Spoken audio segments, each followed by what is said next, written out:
integradas de como é que implementa um projeto de Lei Geral de Proteção de Dados. A gente tem muita experiência em implementar coisas e torce para elas dar certo. O problema não é implementar, é fazer funcionar depois. Então, é um pouco dessa experiência que a gente quer passar para vocês, dividido em etapas. Então, vai ser bastante focado cada etapa, porque cada etapa delas tem uma dificuldade, tem uma coisa para acontecer. Então, ela é mais ou menos assim. Vou mostrar um pouquinho. A gente vai contextualizar hoje, né, onde as coisas vão acontecer, o que vai rolar, falar do momento que a gente vive em relação a isso. E para cada semana tem um tema. Então a gente começa na primeira, hoje é a abertura, na próxima semana, como é que você vende esse projeto antes, né? Não adianta você fazer um projeto que você não vendeu. Então a primeira fase é um projeto mesmo. Vender o projeto, depois construir o projeto, implementar o projeto, fazer andar e depois dar manutenção nele. Essa é a sequência. Cada uma tem dificuldades inerentes à própria fase, né? E é interessante que, se você não tem convicção disso e resolve começar pelo meio, não termina nunca. Então é importante entender que a gente vai criar um momento aqui, né? Criar toda uma sequência, fazer todo um jeito, e a cada semana vocês vão ter a presença da gente aqui. Eu acho que só um dia que o Frederico tem aniversário do filho dele, mas aí a gente faz a parte dele. Mas ele. E aí o trio Parada Dura aqui somos nós, né? Então eu desenvolvo cursos pela IT Partners, tenho minha expertise em projeto é fazer acontecer alguma coisa em tempo hábil, né? Então você pega um tema, vai lá, analisa e faz aquilo em função do cliente. E a Carol tem uma experiência danada em gestão de empresas, ela é uma pessoa que botou para quebrar tudo que põe na mão, ela faz. E ela agora, há um tempão, tem se apaixonado pela legislação de proteção de dados. Eu acho que de todas as pessoas que eu convivo, assim, é uma pessoa que vai mais a fundo nisso, quer saber dos meandros, e por ser advogada vai dar um contraponto aqui interessante, porque não adianta você ter uma visão técnica da coisa. Nesse negócio da LGPD tem um viés, né? A gente dá aula para tudo quanto é tipo de perfil e você percebe que há uma carência, e falta essa carência do profissional que tem essa bagagem da legislação para te ajudar a sustentar as ideias. Da mesma forma que falta a bagagem técnica para fazer a coisa andar. Então, o casamento aqui, para nós, nesse curso, é importante ter esse parecer do técnico que entende o porquê das coisas, né? E o Fred é um companheiro meu aí, de longo tempo de projeto. O Fred põe para quebrar certificações, né? Ele pega, às vezes, empresas que queriam a certificação, mas não sabem que não conseguem. E ele vai lá e consegue fazer isso. É o famoso desentorta qualquer tipo de prego. E ele tem uma bagagem interessante para isso, como auditor também. Então, você tem um viés diferente, porque você já sabe meio o que vai acontecer, mesmo quando você quer ajudar e etc. E o Fred tem muito disso. É o cara que faz todo o alinhavado aqui. Então, a visão do Fred é sempre prática aqui.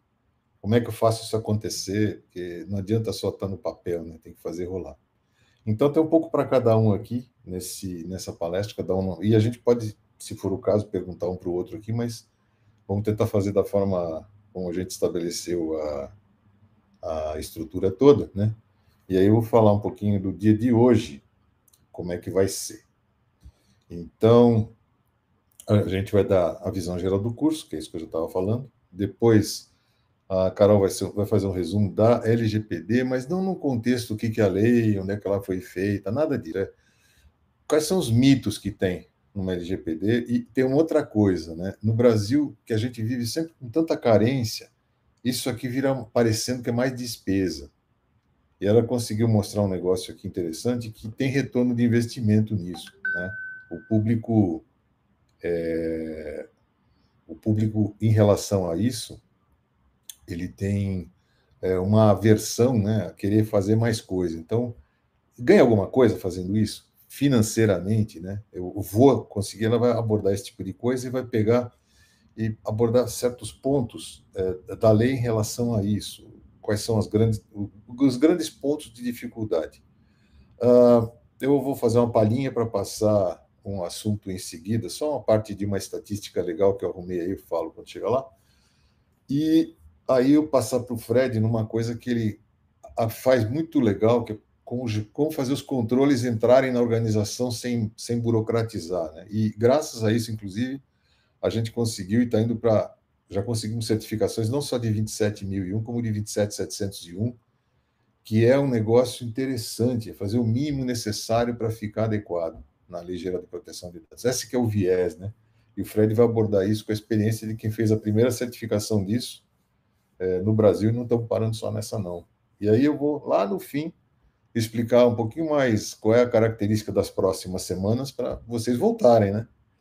E depois, no finzinho, por que que a gente resolveu adotar algumas ferramentas que durante os outros módulos a gente vai fazer meio que na prática, mostrar onde é que entra, onde é que dói, o que é que faz. É um workshop, não vai dar para fazer assim muita miséria em 2 horas, né? Mas vocês sentirem que tem saída para as coisas e o grande negócio para quem vai implantar é fazer os outros ajudarem a gente dentro da empresa. É você passar a tarefa e as pessoas absorverem aquilo. Isso é um grande problema, você não ficar com a batata quente sozinho na mão, né? Então, esse é o finzinho lá da coisa, a gente conversa um pouquinho depois, e aí a semana que vem a gente vai abordar as tais 5 fases que eu vou falar mais lá na frente, né? Para começar o negócio aqui, sempre montei uma fonte de inspiração e a gente usou em alguns lugares um estudo muito legal que a Cisco fez. Eu coloquei esse estudo à disposição de vocês quando sair o e-mail de agradecimento, vocês vão poder linkar e baixar esse estudo. É um estudo sobre aplicação de lei geral de proteção de dados no mundo. Muito bacana. E eu peguei um título que tinha lá, assim, começando o estudo, que eu achei muito legal, que esse cara escreveu aí. Ele é de uma empresa voltada para criar métodos. Tá? Ele falou que é uma vantagem fundamental que as empresas abracem responsabilidade. E em relação à transparência, e a forma como ela gerencia os dados, vai dar uma baita confiança em quem não só trabalha na empresa, mas principalmente para o cliente. Esse foi o grande divisor de águas, né, de empresas que fizeram a adoção desses modelos, elas conseguiram, de alguma forma, obter um bom retorno. Nesse estudo, que é o último slide que eu vou passar e depois passar para a Carol, vocês vão ver uma coisa interessante, né? Com o passar do tempo, proteção de dados não é uma coisa que aconteceu direto num lugar ou em outro. O negócio está rodando há muito tempo, né? E aí esse estudo da Cisco mostra que, dependendo do lugar, o ROI é muito bom. E se vocês olharem para esse mapinha, né, que eu tirei lá da Cisco, olha que surpresa, né? O melhor retorno de investimento dessa pesquisa, que foi com 2.543 empresas, foi no Brasil. Olha que coisa, né? Se você for fazer um negócio desse aí no Japão, o retorno é 2%. No Brasil, você tem um retorno, o melhor retorno foi no Brasil e no México desse tipo de investimento. Ou seja, vamos olhar pela perspectiva de quem tem que vender esse peixe na empresa, né? A primeira coisa não é falar assim, olha, a gente vai ser multado, vão dar um tiro na gente. O problema é a credibilidade, né? O quanto você passa credibilidade e que o mercado reconhece isso em termos de uma estatística global, né? Então, esse é o primeiro recado, a primeira inspiração que a gente pode passar para quem enfrenta esse tipo de batalha é que há ganho em fazer isso. Não é só o fato de você se adequar com a lei, mas eu fiquei surpreso quando eu vi esse estudo, porque não é normalmente o discurso que a gente usa. Tem que fazer, porque se não fizer, nossa, vamos ser multados, vão prender a gente, vão perder não sei o que lá, e aí não vai acontecer. Fica essa conversa negativa a troco de vou esperar para fazer só quando o dia estiver acabando, né? Não, dá para fazer com uma sensação de que você vai ganhar com aquilo. E não está nesse gráfico aí.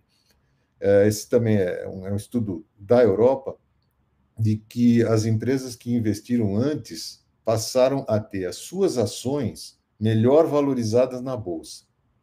Então, as empresas que se mostram estruturadas, etc. e tal, há um reconhecimento financeiro do mercado em relação a isso. Não é só assim uma falsa impressão, não. Você tem valorização da própria empresa quando você se mostra apto a enfrentar as dificuldades de peito aberto, né? Então, esse é o recado que eu queria passar de abertura. Agradecer a presença da Carol, do Fred aqui comigo, de me aturar aqui num sábado de manhã. E que a gente siga agora. Eu vou passar para a Carol. Carol, bom dia, bem-vinda. Bom dia, pessoal. Bom dia, César. Bom dia, Fred. Todos me ouvem bem? Sim. Quero agradecer a oportunidade de estar aqui, né? A Art Partners é uma grande incentivadora dessa minha nova jornada, bem ligada à privacidade e proteção de dados. Como o César disse, lá atrás eu falava, não vou fazer LGPD, nosso negócio é tecnologia. Até que eu vi que fazer LGPD, né, seguir processos, ter governança, isso traz melhoras, não apenas, né, no quesito de estar adequado à Lei Geral de Proteção de Dados ou não, mas nos processos internos da empresa, as coisas passam a fluir melhor. Empresas que não tinham antes processo, elas passam a saber, né, quem é dono de cada processo, quem é responsável por cada tarefa. Você não fica perdido naquela jornada empresarial, né, onde salva tal coisa, quem tem tal arquivo, o que a gente faz primeiro na hora que vai dispensar um funcionário, avisa a contabilidade, avisa o meu TI para desabilitar a senha.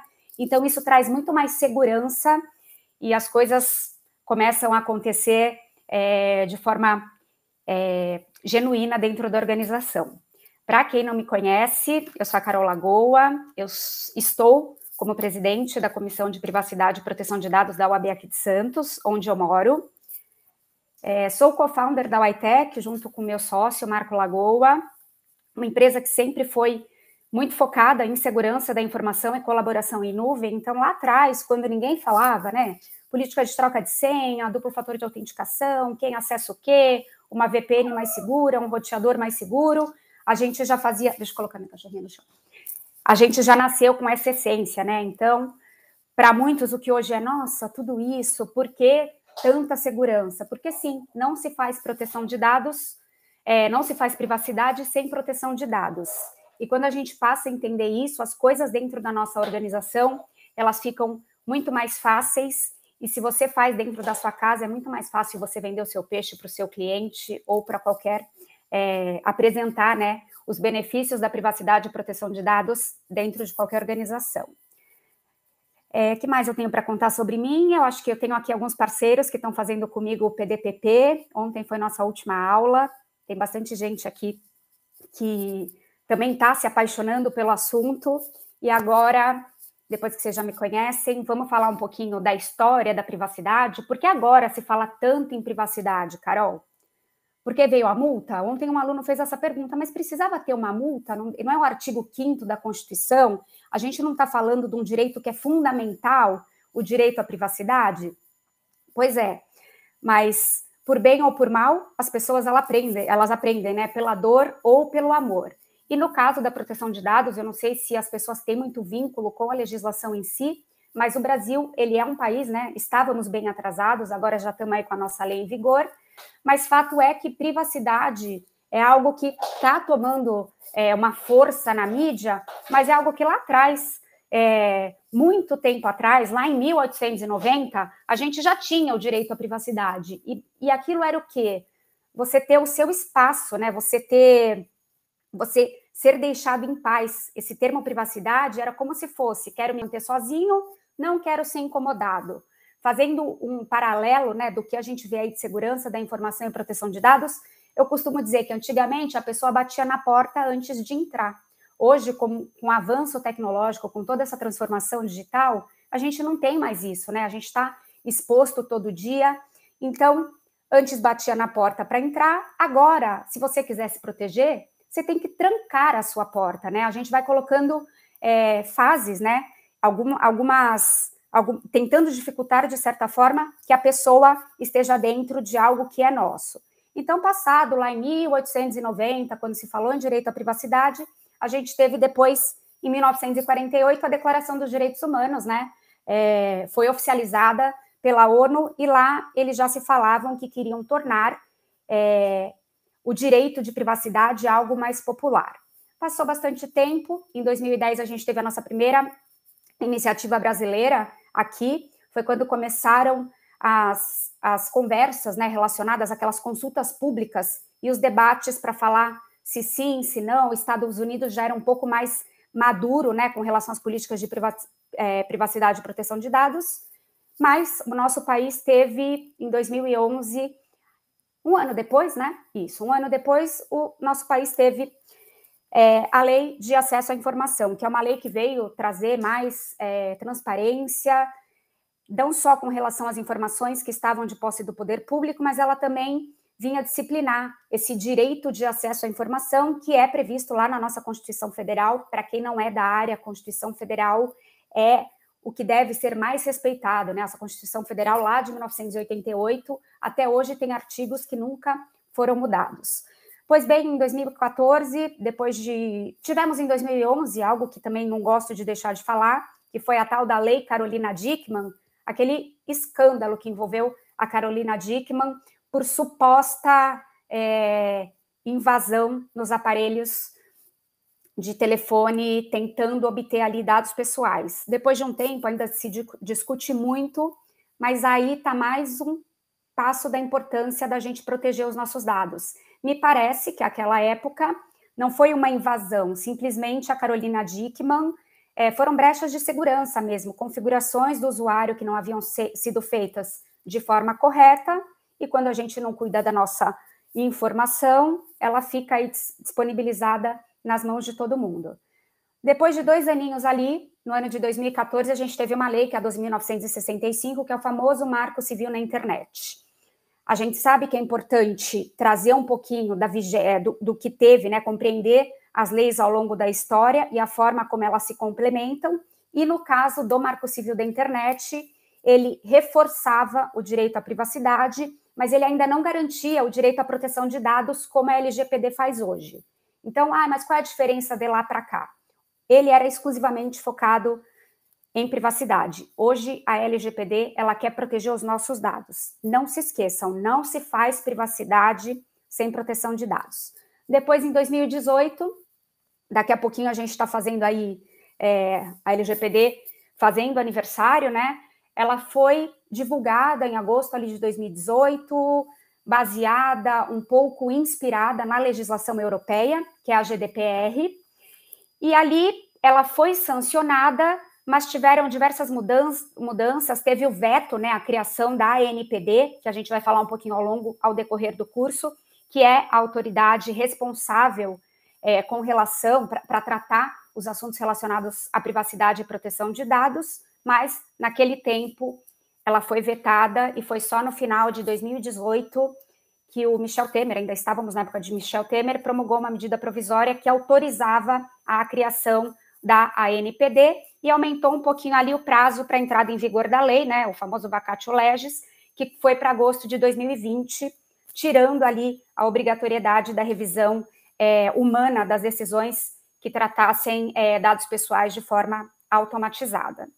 Então, tá bem, mudamos de presidente, chegamos em 2019, o presidente da República promulgou o decreto que disciplinava o tratamento de dados para a formação de histórico de crédito no Brasil, o famoso score, né? A gente teve diversas demandas, tivemos diversas consultas públicas, um perguntando para cá, um perguntando para lá, eis que, em outubro, sugeriram que a LGPD entrasse em vigor só em 2022. Não foi acatado, viemos para o ano de 2020 e cá estamos, né? Ano passado tivemos ali a promulgação, né? Entrou em vigor a LGPD e deram mais um prazo para que as pessoas pudessem se adequar. 1º de agosto de agora, as pessoas passaram a ser multadas. Carol, mas antes então não tinha multas? A gente tinha. A gente tem ali o Código de Defesa do Consumidor, que de certa forma é um instrumento que já cuida do direito do consumidor, né? Do direito da gente saber o que fazem com os nossos dados, mas não se podiam aplicar as sanções previstas na LGPD. Então, Desde que a lei entrou em vigor, há 1 ano atrás, a gente viu diversas ações, algumas pessoas entrando com ação, ganhando ações, algumas condenações via PROCON, mas eram condenações baseadas em indenizações através do Código de Defesa do Consumidor. Mas agora, esse mês, dia 1º de agosto, a nossa lei está ali, na sua forma, a gente diz que é LGPD, está 100% on, e é quando, de fato, já temos algumas ações no judiciário, acho que mais para frente a gente vai ter a oportunidade de falar um pouquinho disso, mas, de fato, a nossa lei agora está em vigor, com todas as multas e sanções, um pouquinho de valor, né? O César falou uma coisa que eu adoro, as pessoas olham a LGPD e falam só na multa, que varia de 2% do valor do faturamento bruto, podendo chegar em até 50 milhões por infração. Mas, gente, a multa é uma das penalidades. A gente ainda tem sanção administrativa, a gente tem o fato da empresa ter que parar de tratar os dados, a gente tem existem outras punições e advertências até chegar no nível da multa. Lembrando que a multa, ela vai ser aplicada de acordo com o dano. Ah, então, Carol, essas multas milionárias, o Google pagou, sei lá, 700 milhões de multa. Gente, o Google é o Google. Por isso que o César fala que um dos danos, para o Google, talvez a multa não seja o mais importante. Mas e o dano reputacional? E o dano à imagem? E os escândalos em mídia, os constantes escândalos em mídia, que esses não têm dinheiro que paguem, né? Então, acho que para uma empresa hoje que fala apenas nas multas, ela ainda tem muito que rever o conceito relacionado à Lei Geral de Proteção de Dados. Dentro desse breve resumo, né, de tempos de anos 1800 e pouco, onde já se falava em privacidade, da licença que eu quero entrar, a gente tem uma curiosidade. Dentre todas as situações, as sugestões e alterações menos populares, a legislação, a Lei Geral de Proteção de Dados, ela teve ao menos 80 modificações e movimentações desde a sua assinatura. Ou seja, muito se discute, muito se fala, mas ninguém olha para o lado bom da Lei Geral de Proteção de Dados. Cuidar dos dados dos nossos clientes, trazer segurança jurídica para todos os contratos, saber quem é dono do problema, se de fato vamos tentar identificar grande parte, apesar de se falar muito em governança, em se adequar ao que a lei fala, grande parte dos nossos vazamentos de dados, que é um dos tipos de incidentes, né? A gente tem diversos incidentes dentro da lei, não só o vazamento, eles acontecem dentro da nossa própria casa. Então, somos o lado mais vulnerável da proteção da privacidade de dados. E por isso a lei vem falar, olha, a partir de agora, aqui dentro da empresa, vamos fazer uma política de mesa limpa? Vamos evitar deixar o computador sem o bloqueio automático de tela, se você for levantar, ir para tomar um café? E quando isso entra na cultura da organização, tudo começa a fluir de forma mais síncrona, né? O funcionário está mais seguro, a empresa está mais segura e, por consequente, os clientes dessa empresa também estão mais seguros. E quando a gente fala em vazamento, muitas coisas a gente fala de ser da nossa casa para fora, mas existem N exemplos aí dentro das instituições de processos que não são desenhados e informações que chegam onde não deveriam chegar. Uma planilha de Excel que ficou aberta, um pedido de demissão. Oi. Eu queria que você explorasse, como a gente conversou, essa lista rapidinho aqui, porque é bem importante para as pessoas entenderem os mitos. Pega nessa sequência que a gente consegue, inclusive, explorar as perguntas das pessoas aqui embaixo. Pode ser? Claro. Obrigado. Então, vamos lá. A Lei Geral de Proteção de Dados não terá eficácia real. Já está aí, né? É um mito. A gente sabe que a lei ela vai ter uma eficácia real, já está, né, em vigor. A gente já tem bastante pedido junto não só ao Poder Judiciário, mas alguns pedidos, algumas notificações e solicitações. Então, esse é um grande mito. A lei ela tem eficácia real e agora ela já está valendo 100%, tá bom? A Lei Geral revogou as outras leis envolvendo proteção de dados em vigor no Brasil? Não, elas se complementam, foi o que eu falei, né? temos o Marco Civil, e essa lei ela veio exclusivamente cuidar não apenas do direito à privacidade, mas em especial do direito à proteção de dados, tá bom?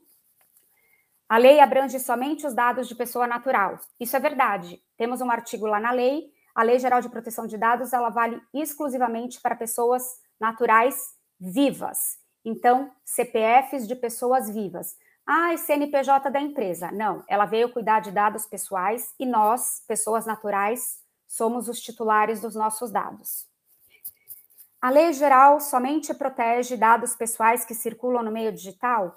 Não, não, não, não. Ela veio para proteger todos os negócios, inclusive os que circulam no meio digital. Um exemplo bem rapidinho disso, César, a lista de dizimistas de uma igreja. A gente sabe que as igrejas, eu estou dando um exemplo de igreja, mas isso acontece em diversos segmentos.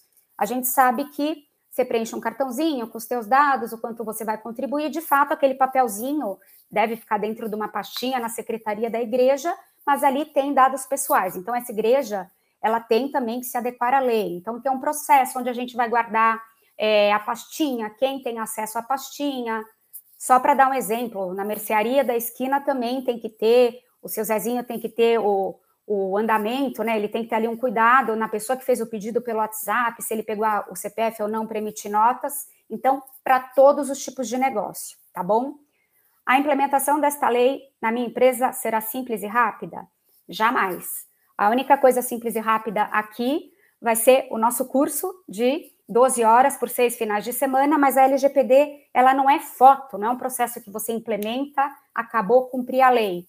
Por ter governança, ela é um filme, ela vai andando, você vai tendo que ajustar. Troquei o meu sistema de contabilidade, essa nova contabilidade tem que passar por todo o processo, vamos verificar se ela está adequada, se ela também cuida dos dados do meu cliente, né? Depois a gente vai ver as funções de operador e controlador, mas não é rápida porque ela não tem fim. É cíclica, é multidisciplinar e evolui ao longo da nossa jornada em qualquer segmento.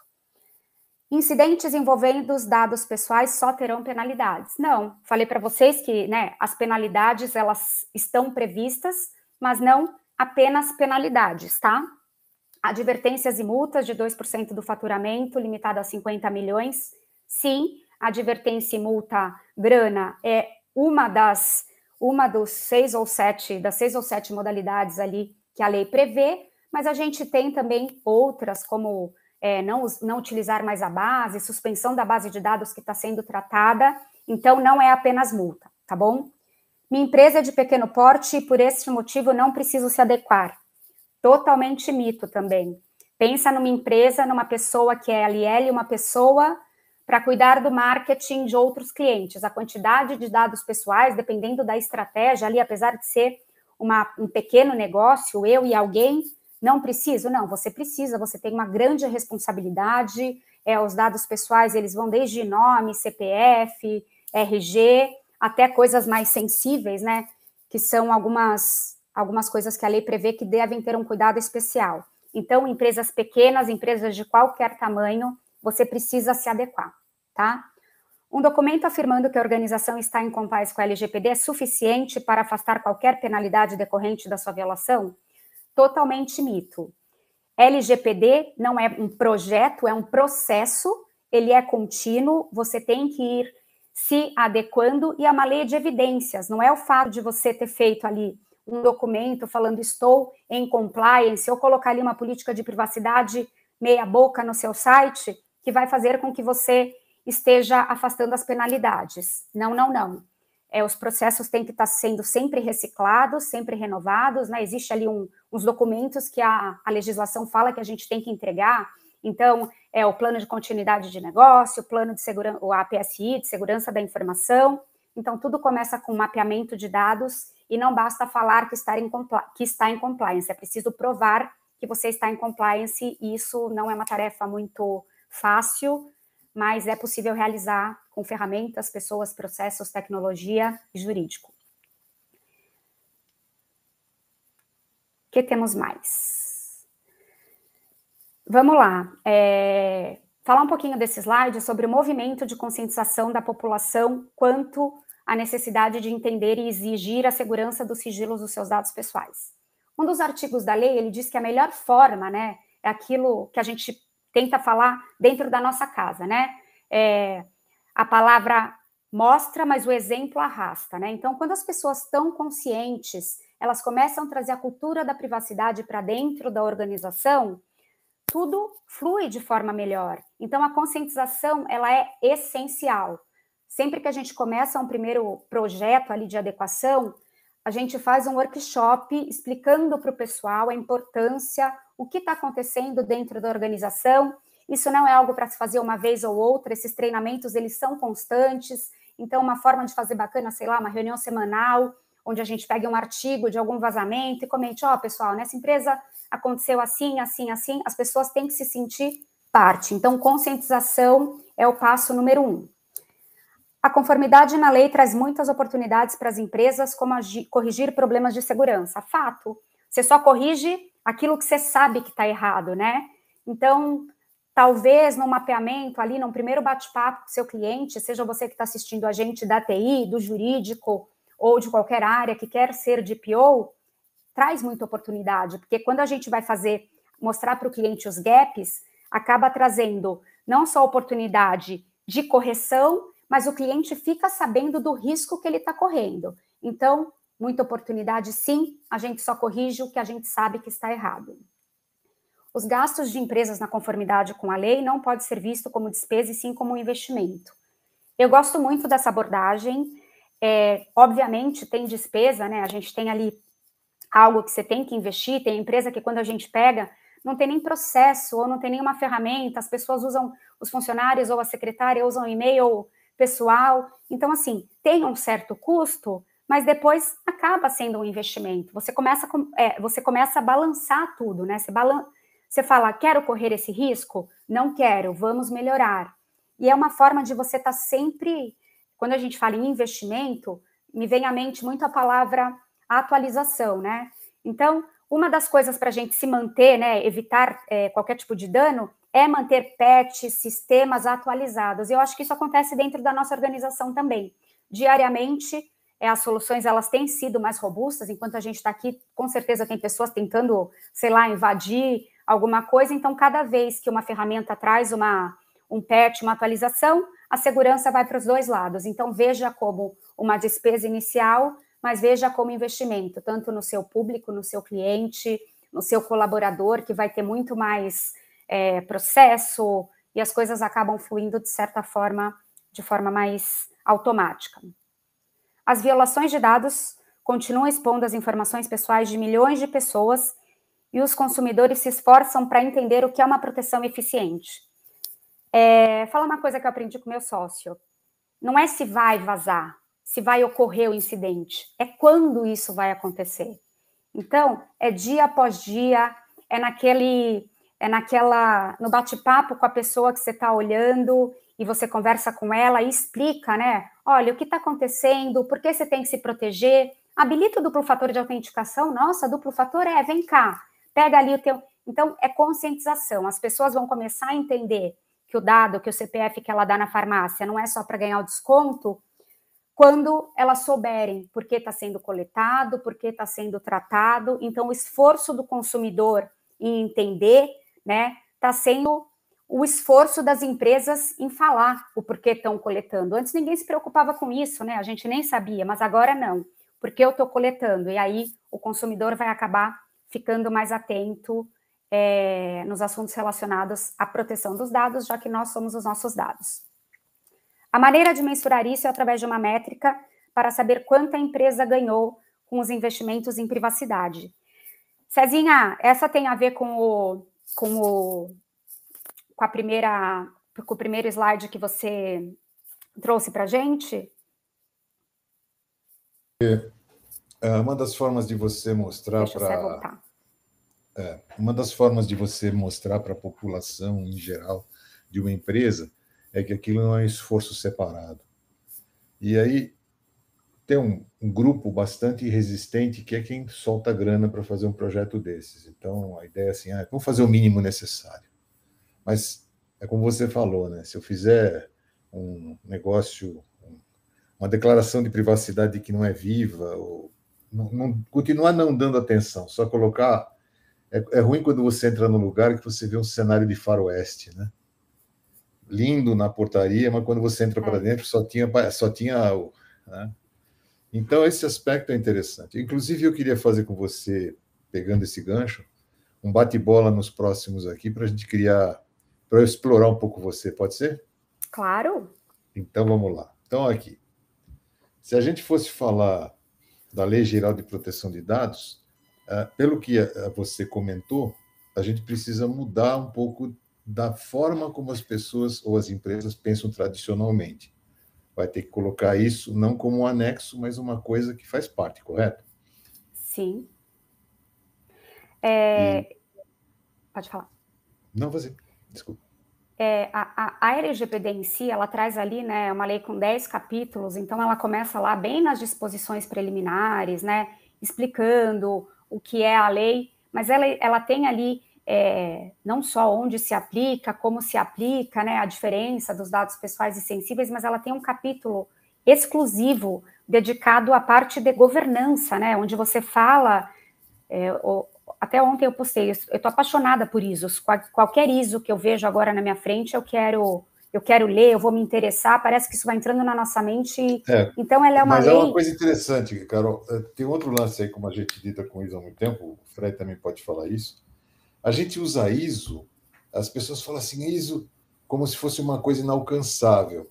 ISO é a menor esforço correto que você faz, é a lei do menor esforço. Então, assim, vou fazer direito, vamos fazer de 60 passos. Olha, tem jeito de fazer em 6, mas faça os 6 que tem que ser feito. Então, a gente, quando fala, vamos olhar para uma ISO, a maior parte da percepção que a gente tem é que aquilo vai ser um problema, é muita coisa. Não é o contrário, muitas vezes você passa por um processo de redução. Nessa condição, por exemplo, né, e quando a gente olha para a Lei Geral de Proteção de Dados, perdi meu mouse, está aqui, né? Acontece aquele lance de você ter que portar dados. Como é que você faz isso, né? Não é fácil. Tem gente que não sabe nem onde está o dado também, né? Como é que você vai portar algo que você não sabe, né? Esse já é um problema. Outra coisa, né?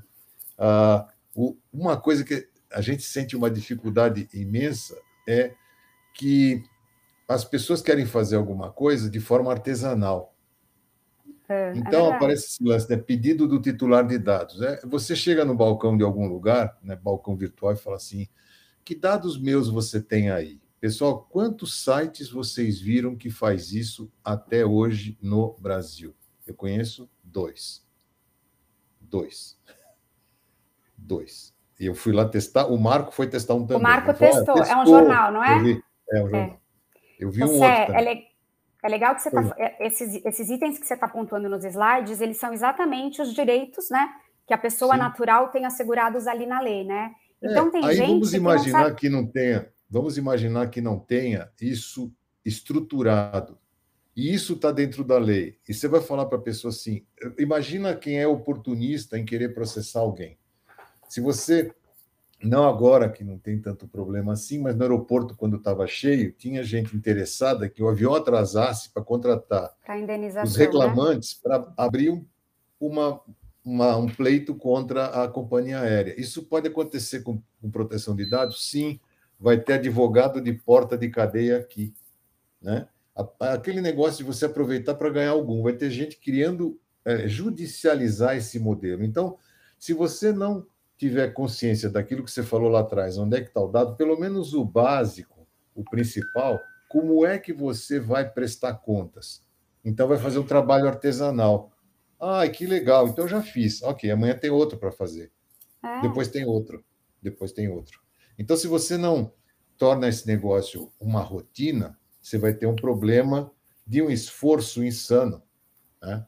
Uma outra coisa que eu queria que você comentasse também, que é a gestão de consentimento, Carol. É aquele negócio, todo dia você tem que autorizar a mesma coisa ou eu guardo essa ideia? Primeiro que o consentimento, as pessoas olham para a LGPD e acham que a LGPD é apenas o consentimento, né? Não, mas eu tenho consentimento. Gente, o consentimento é uma das coisinhas num universo gigante de processos e mapeamento que você tem que ter, né? Então, a gente precisa, sim, ter o consentimento. O que acontecia antigamente é que as pessoas pegavam um consentimento ali, né, nem pegavam, já vinha meio que clicada a caixinha, né? Hoje a lei fala que esse consentimento ele tem que ser expresso e inequívoco, então você tem que falar para a pessoa o que você está coletando e qual a finalidade da coleta. Então, podemos coletar, sim, né? Evitem, a lei diz que não pode, né? Não evitem, não façam o tal da caixinha já clicada, deixa a pessoa clicar ali, né? Mostrar o aceite dela. E uma grande pergunta que todo mundo faz, né? O que a gente faz com os consentimentos antes da lei? Tudo aquilo que eu coletei antes da LGPD, não posso mais trabalhar o meu cliente?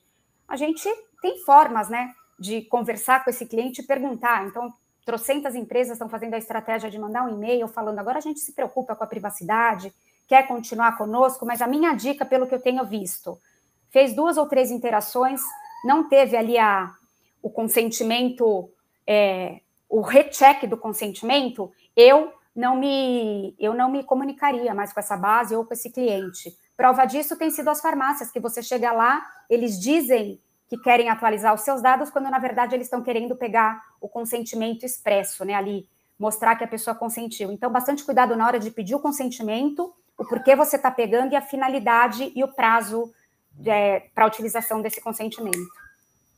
Parabéns. Bom, uma outra coisa que acontece também, e isso tem sido até fato de multa, é você pegar um dado, eu sou o dono do dado, mas eu peço para alguém processar ele para mim. E aí essa empresa que comete alguma coisa errada, né? Nesse caso, a lei fala, né? Quem pegou o dado é o responsável. Então, como quem controla ali, né? Você pegou, a gente vai ter que ter um cuidado redobrado com quem você está tratando, com quem você está mandando. A responsabilidade ali vai ser o quê? Vai ser solidária? Responde o César que pegou ou responde a Carol que não fez de forma correta? Então, a gente tem que ter muito cuidado e, caso vá compartilhar, tem que ter também a finalidade e o consentimento expresso. Outra coisa aí, para você comentar, né? E o dado, né? Ele ser legítimo, né?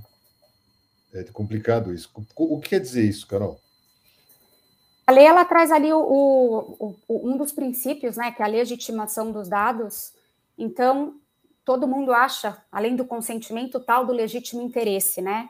Hoje, quando eu vou fazer os meus processos junto com os meus parceiros, eu tenho muito cuidado em colocar o legítimo interesse como uma das bases ali, né? Para qualquer tipo de... Principalmente a galera do marketing. Então, vamos lá. O legítimo interesse. O que você faz com aquele dado? É exatamente isso que você precisava fazer? O que você faz com aquele dado é de fato, né? A gente tem ali a parte de que o interesse é flexível dentro é a parte mais flexível dentro das bases legais, mas eu quero deixar claro que a aplicação não é simples, tá? Então, talvez o legítimo interesse você não precisasse coletar ali o consentimento, no entanto, você tem que entender se realmente é o caso desse embasamento. Um exemplo, o consentimento do usuário é muito difícil de ser obtido. Eu tenho legítimo interesse para tratar aqueles dados. Eu posso?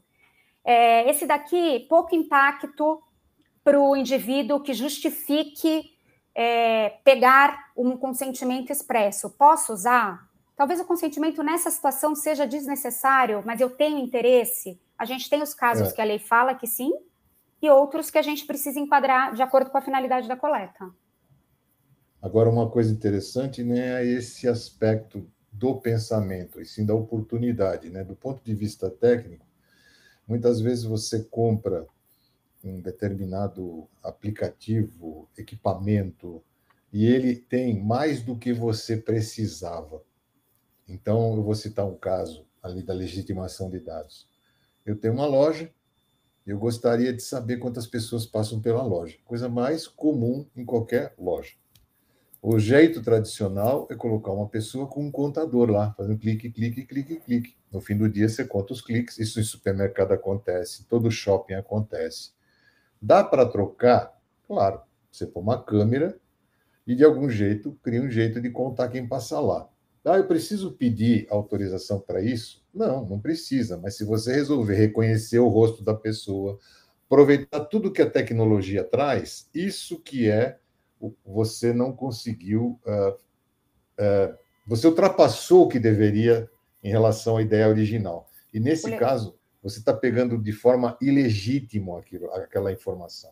Porque eu só queria contar, e contar é anônimo.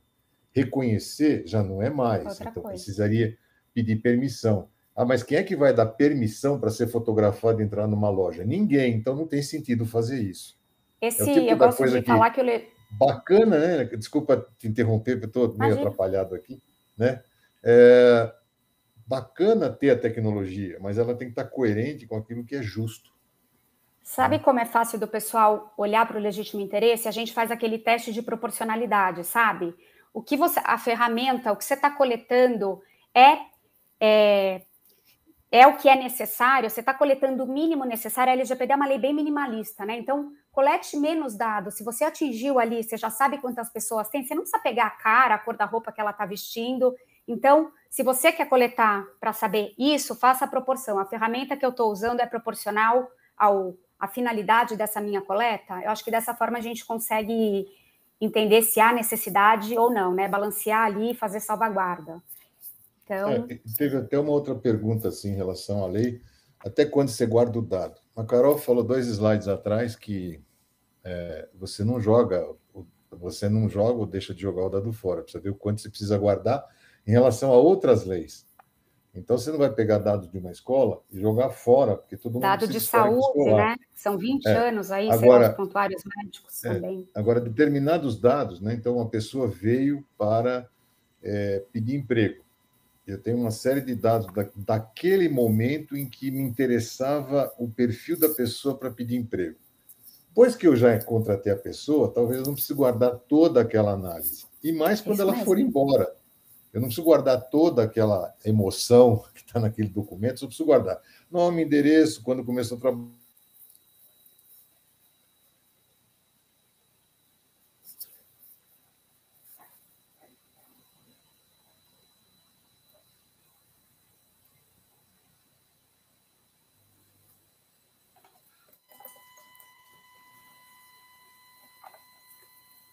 O César travou para mim.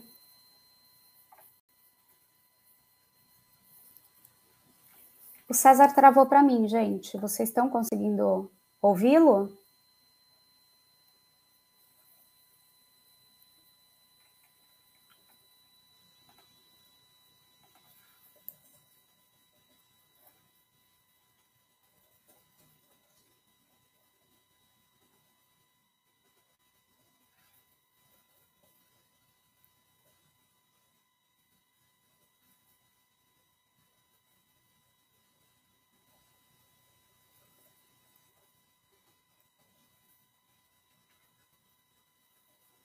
Acho que o César caiu. Vocês me ouvem? Deixa eu ver se eu consigo falar com alguém. Não consigo ouvir, estou vendo aqui. Ah, vocês estão me ouvindo, né? Então, deixa eu falar. O Marco entrou aí? Entrei só para avisar que está tudo funcionando sim. Ah, então tá bom. Vamos falar só mais um pouquinho, já que a gente está falando ali da eliminação dos dados. Para a lei, né, o dado está eliminado quando ele é irreversível, tá? Então, eliminei está num backup. Não, se o backup é reversível, para a lei, você ainda está com esses dados. Essa é uma discussão, como que vai destruir, como é que vai provar para a autoridade, né, caso exista algum problema, mas por ser uma lei de evidência, muito se fala em manter os logs, né? Ontem no curso, um dos alunos estava inclusive dando um exemplo de que, por enquanto, o processo interno deles é filmar ali que o dado está sendo deletado, né? Mostrar ali, salvar o log da data, horário. Deixa eu ver se eu consigo passar aqui o slide.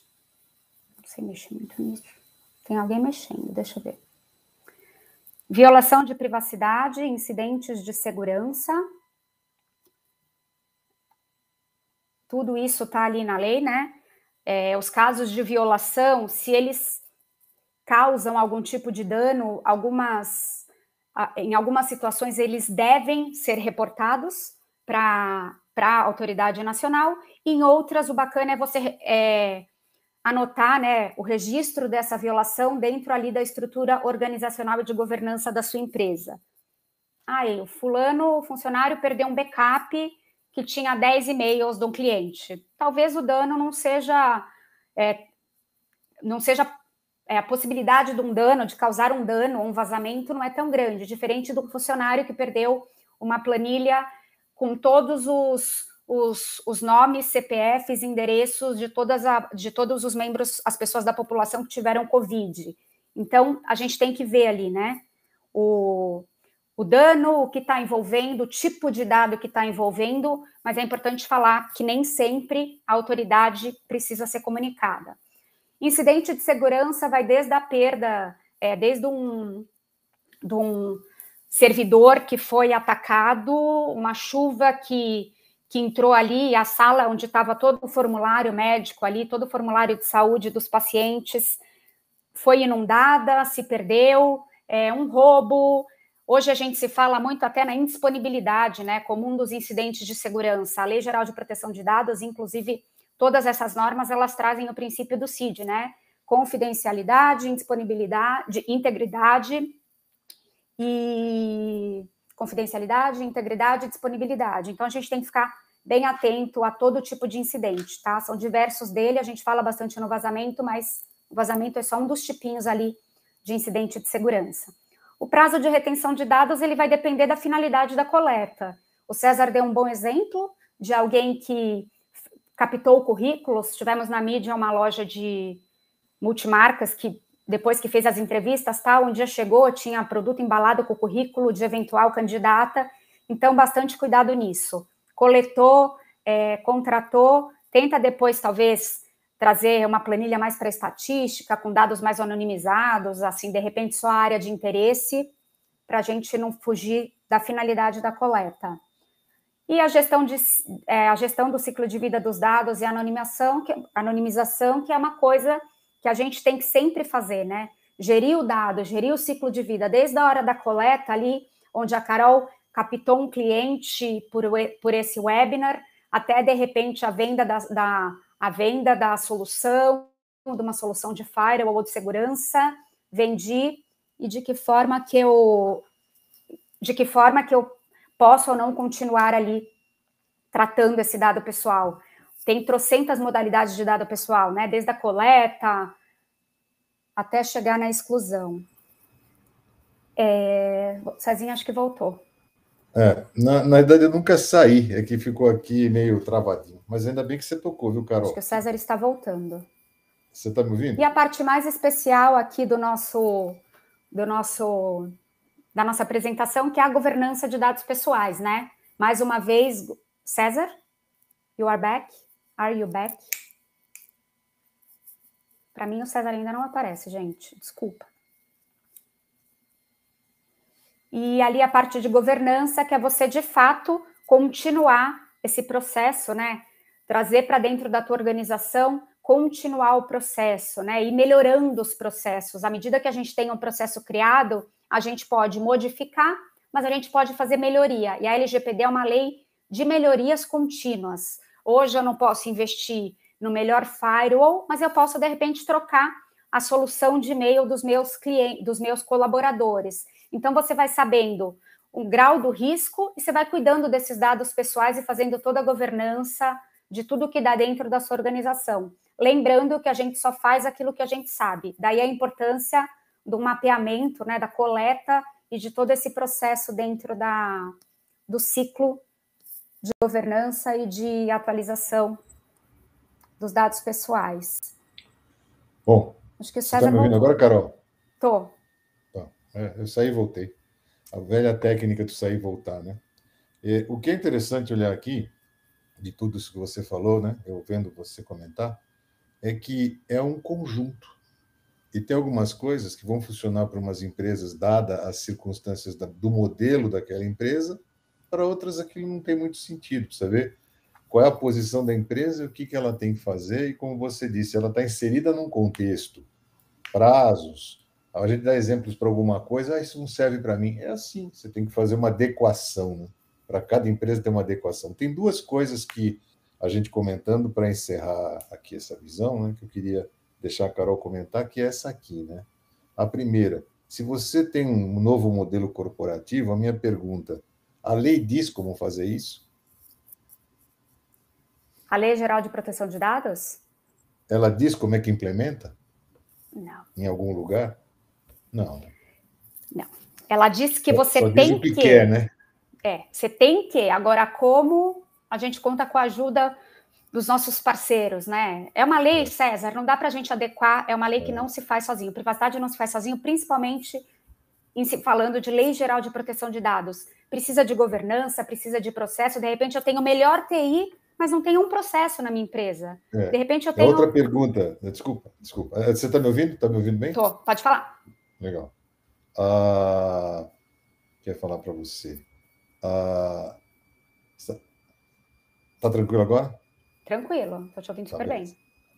Então, uma outra coisa, Carol, é se tem na lei alguma forma de implementar, porque você falou que tem que coletar, tem que tratar, tem que fazer e acontecer. Lá diz como faz? O que a gente tem na lei ali é aquela coisinha antes, né? A gente precisa tratar os dados e acompanhar o ciclo de dados. Então, nessa imagem que você trouxe agora, coleta, trata, se compartilha, onde armazena e o descarte. Mas como fazer isso? Nem a LGPD, acho que nem a ANPD, tá, né? Tem as instruções ali, né? Do como implementar o gerenciamento. Então, fica aquela pergunta, né? Só um advogado consegue entregar um processo de LGPD?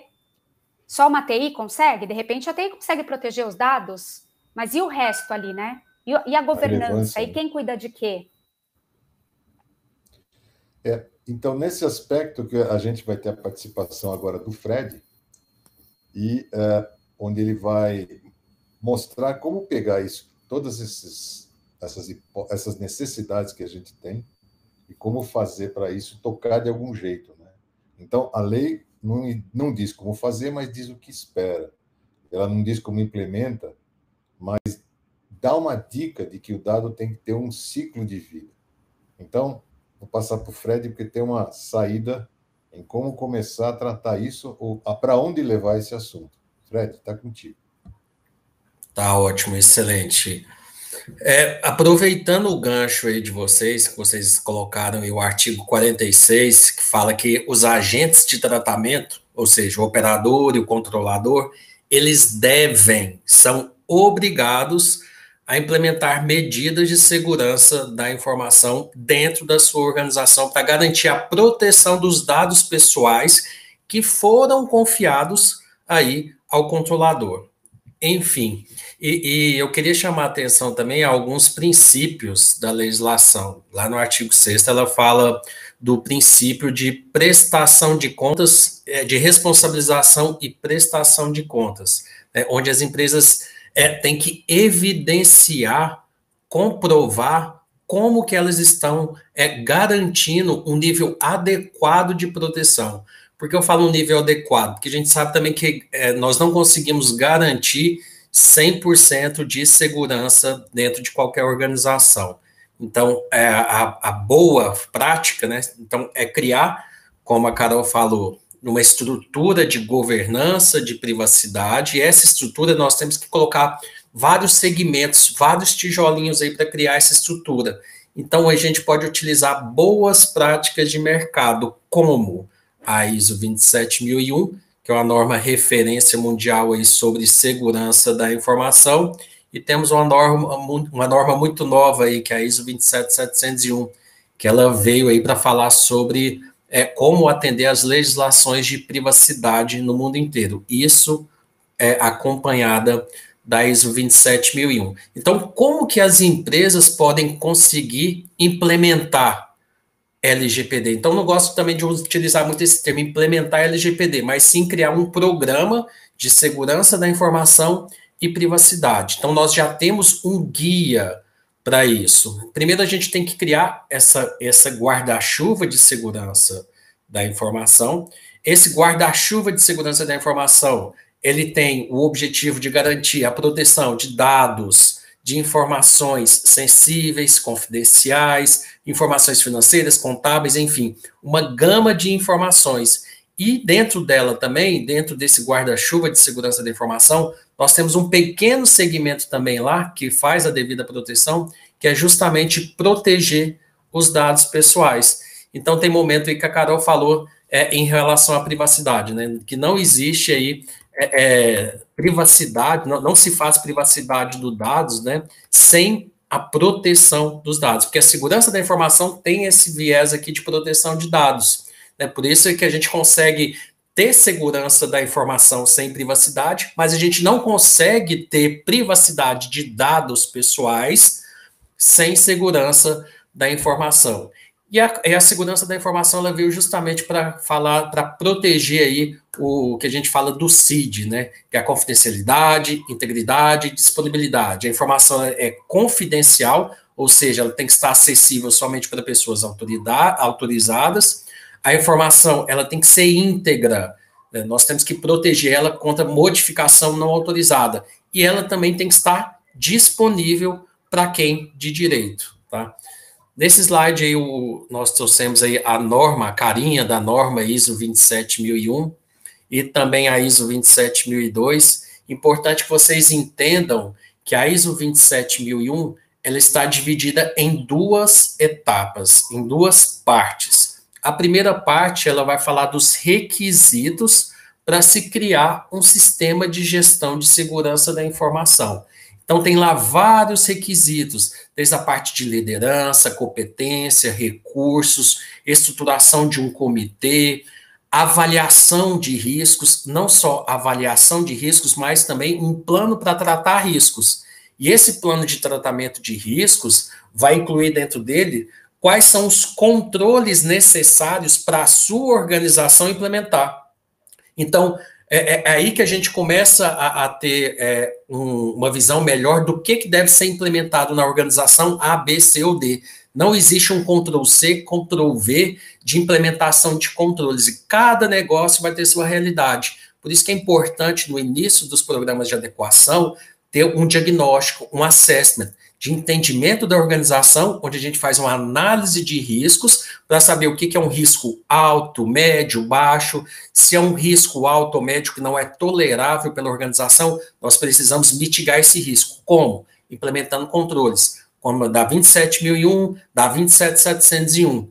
A segunda parte, eu falei da primeira parte, né, da ISO 27001, que nós temos os requisitos, que ela vai do 4 ao 10, e depois a segunda parte da ISO 27001, que é o filé mignon, que eu chamo, é justamente os controles que ela recomenda que devem ser implementados. Temos um total de 114 controles de segurança, que a gente vai ver no próximo slide, que o César vai passar aí para nós.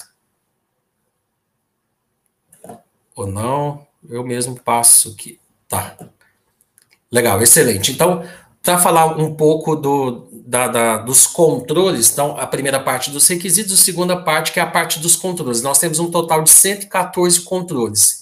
Isso está dividido em 14 sessões, que ela vai iniciar. Deixa eu pegar uma caneta aqui, que eu gosto de rabiscar, tá, pessoal? Só um minuto. Nós começamos aqui pelo item A5, que ele fala sobre políticas de segurança da informação. Olha o S no plural. Tá? Então, não basta ter uma política de segurança da informação, não basta ter uma política de privacidade. Pode ser necessário para o meu ambiente eu ter uma política de trabalho remoto, porque durante a pandemia, agora eu tive teletrabalho dentro da minha organização. A parte de organização de segurança da informação, ela fala também em relação ao uso de dispositivos móveis. Será que pode se utilizar somente dispositivos corporativos? Ou pode utilizar também dispositivos particulares? Quais são as regras do jogo? Eu preciso ter as diretrizes, o direcionamento do que pode e o que não pode ser feito dentro da organização. E isso através de políticas. E essas políticas precisam ser construídas por um comitê junto com a alta direção, porque a alta direção que vai aprovar esse conjunto de regras, diretrizes, políticas, que depois serão implementadas, disseminadas dentro da organização. Ela é top-down. Se não for top-down, esquece, pode parar o seu programa que você não vai conseguir ter sucesso de implementação do seu programa de privacidade, segurança da informação e privacidade. Eu quero destacar aqui também, quando a gente fala implementar controles com base nas normas de ISO, muita gente acha que pode ser um processo muito burocrático, mas jamais. Tá? A norma ISO não tem nada de novidade, são que as pequenas, médias, grandes empresas já aplicam há muito tempo dentro do seu ambiente de trabalho. Regras de proteção, importante dizer que não é só TI que garante a implementação, a eficiência dos controles. Nós temos outras áreas que têm que ser inseridas. A gente tem que ter a sinergia de outras áreas, assim como a Carol veio aí representando a parte legal, jurídica. Na norma nós temos aí um controle, um objetivo de controle que fala só sobre segurança em recursos humanos. Então ele vai pegar o departamento pessoal, recursos humanos, gestão de pessoas, e vai também modelar regras, controles, para que aquela área possa aí, implementar ações de segurança da informação e proteção de dados dentro da sua empresa. Então, desde o momento da seleção de pessoas, no momento de admissão, remanejamento, mudança, alguém saiu de férias, vai desativar o perfil dela, que ela tem acesso a VPN, a trabalho remoto, a e-mail, e até o momento também do desligamento, seja do colaborador ou prestador de serviço. Quem que é responsável por fazer a desativação daquele ex-colaborador, de todos os sistemas? Então, agora nós vamos ter definido papéis e responsabilidades. Acabou o achismo. Eu achava que era TI que tinha que desativar tudo. Não, eu achava que era o gestor que tinha que avisar. Não, eu achava que era o RH. Não, agora temos um papel, um plano, uma política, um procedimento que foi comunicado, as pessoas foram treinadas, capacitadas para poder operar isso aí. Né? Então, envolve outras áreas de negócio, e não só TI. Né? Então, tem várias sessões que nós iremos abordar aí durante todos esses nossos 6 encontros aos sábados, tá? Eu quero chamar a atenção também aqui para o aspecto aqui do A18, onde ele fala de conformidade, que vai atuar mais sobre compliance, né? Então não envolve TI aqui, vai envolver mais jurídico, onde ele fala também de direito de propriedade intelectual, a parte de acordo de confidencialidade, tanto com colaboradores e fornecedores de serviço.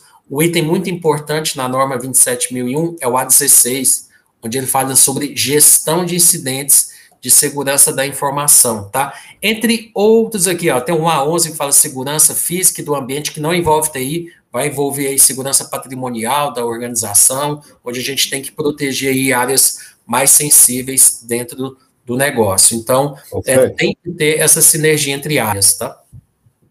Fred, o mais interessante é que esses 114 controles, a gente nem implanta tudo de uma vez, né? E nem com a mesma pessoa, que isso nem com a mesma grupo, é um grupo de pessoas da empresa que tem que ter esse papel, e é uma das características que as pessoas que leigos no assunto desconhecem, que isso aqui é segurança da informação, não é segurança de TI, né, Fred? Justamente, segurança da informação. E segurança da informação é um dever e responsabilidade de todos, e começa lá de cima. Da alta gestão, top-down, ele tem que ser disseminado aí para toda a área da organização, até o chão de fábrica também, se for o caso. Segurança da informação é diferente de segurança de TI. Como eu falei, nós temos um guarda-chuva. Esse guarda-chuva de segurança da informação tem várias sub-áreas dentro dela. Segurança de TI, segurança contábil, financeira, proteção de dados pessoais. Então, por isso que é importante ter uma estrutura robusta aqui de segurança da informação para poder garantir um nível de assertividade e proteção dentro da organização.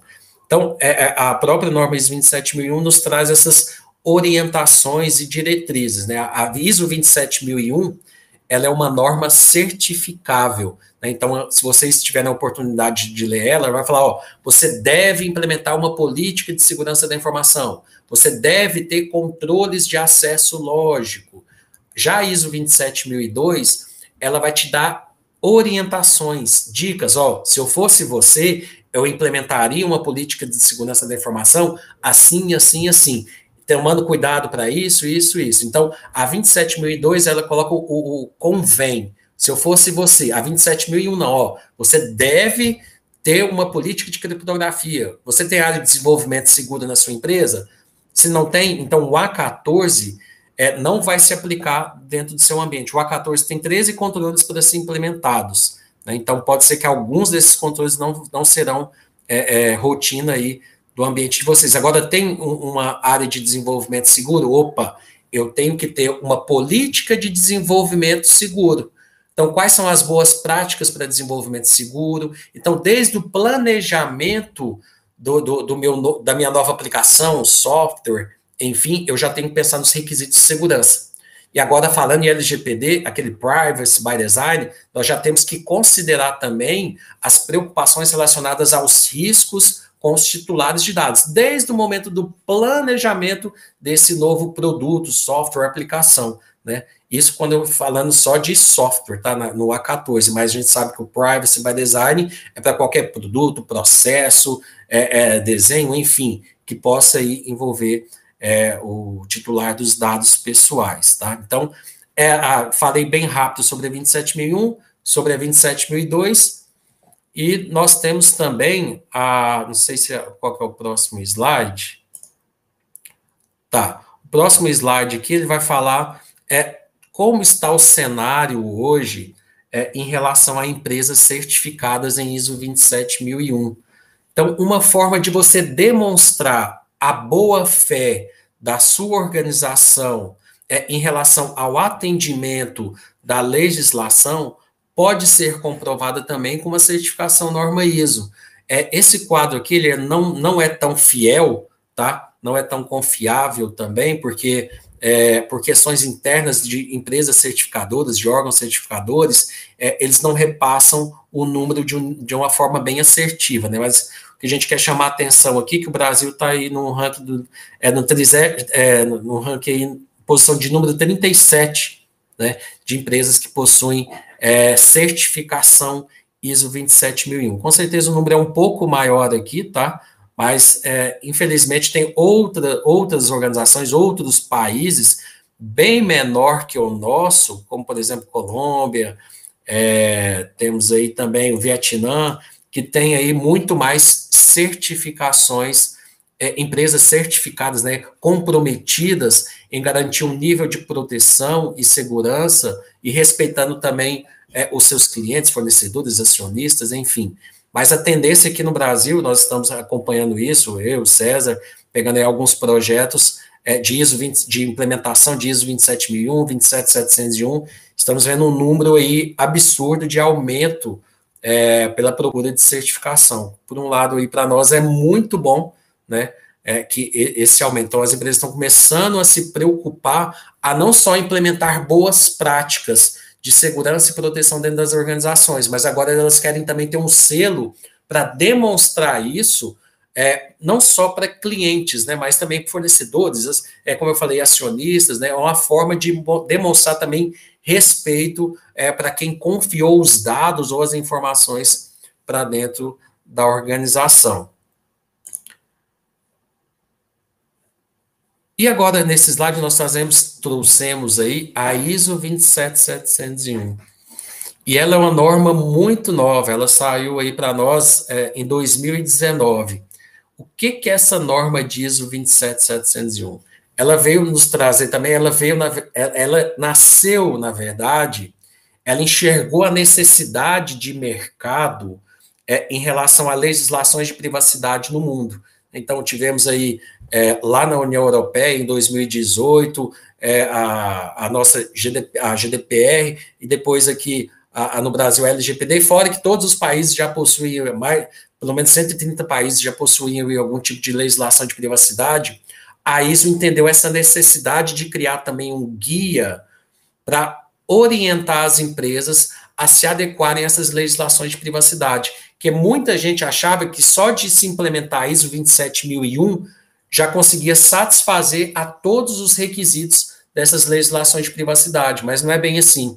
A gente precisa da ISO 27001, que ela ataca muito a parte de segurança da informação e proteção aí contra de confidencialidade, integridade, disponibilidade, mas faltava aí um tempero para a gente garantir também a privacidade, a proteção de dados pessoais. Então, enxergando isso, teve a necessidade de se criar uma norma complementar a 27001. Então, ela não é uma norma independente, tá? Ela anda junto de braços dados com a ISO 27001. Então, a 27701 veio para pegar os controles e os requisitos da 27001 e adicionar alguns requisitos adicionais, mais outros controles a serem implementados para aí sim a gente conseguir satisfazer a qualquer legislação aí relacionada à privacidade. GDPR, CCPA, LGPD, enfim. Então, implementando boas práticas, 27001, 27701, nós conseguimos aí atender a um nível satisfatório essas legislações de privacidade. E o bacana da ISO 27701, que ela trouxe para nós, é 2 anexos. O anexo A, que vai ser aplicável para quando a sua empresa, a sua organização, atuar como controlador de dados pessoais. Nós temos lá um total de 31 controles a serem implementados, que ela recomenda implementar. Tem que implementar os 31 controles, Frederico? Não. Vai depender da sua avaliação de riscos e da realidade do seu negócio. Com base na avaliação de riscos, a gente vai entender se é viável implementar todos os controles relacionados a condições para coleta e tratamento, para o Privacy by Design, by Default, né? E o anexo B, ele veio para falar, quando a sua empresa atuar como operador de dados pessoais, nós sugerimos aí a implementação de 18 controles para satisfazer ao atendimento da legislação. Isso em conjunto com a ISO 27001. Tá? Deixa eu apagar aqui, limpar a tela, tá? Facilitar. Então, eu vou fazer um breve resumo aqui, que depois, durante os próximos sábados, nós iremos discutir muito sobre eles também. Até porque o nosso tempo aqui é curto. Tá? Não sei se tá em tempo também, César? Não, eu ia comentar. Você está me ouvindo? Sim. Eu queria comentar, concluindo o que você falou aí, vou fazer uma pergunta, né? Legal. Quando a gente olha todo esse arcabouço de documentos, que é 27.000, mais a 27701, e essa quantidade de controles, pelo que eu entendi que você falou, isso é a quantidade máxima, mas nunca se objeta a isso. É o raciocínio do mínimo aqui também, Fred? Isso justamente, César. Por isso que é importante, fundamental, nós trabalharmos com abordagem de riscos, né, para poder entender a necessidade e a realidade do negócio de cada organização.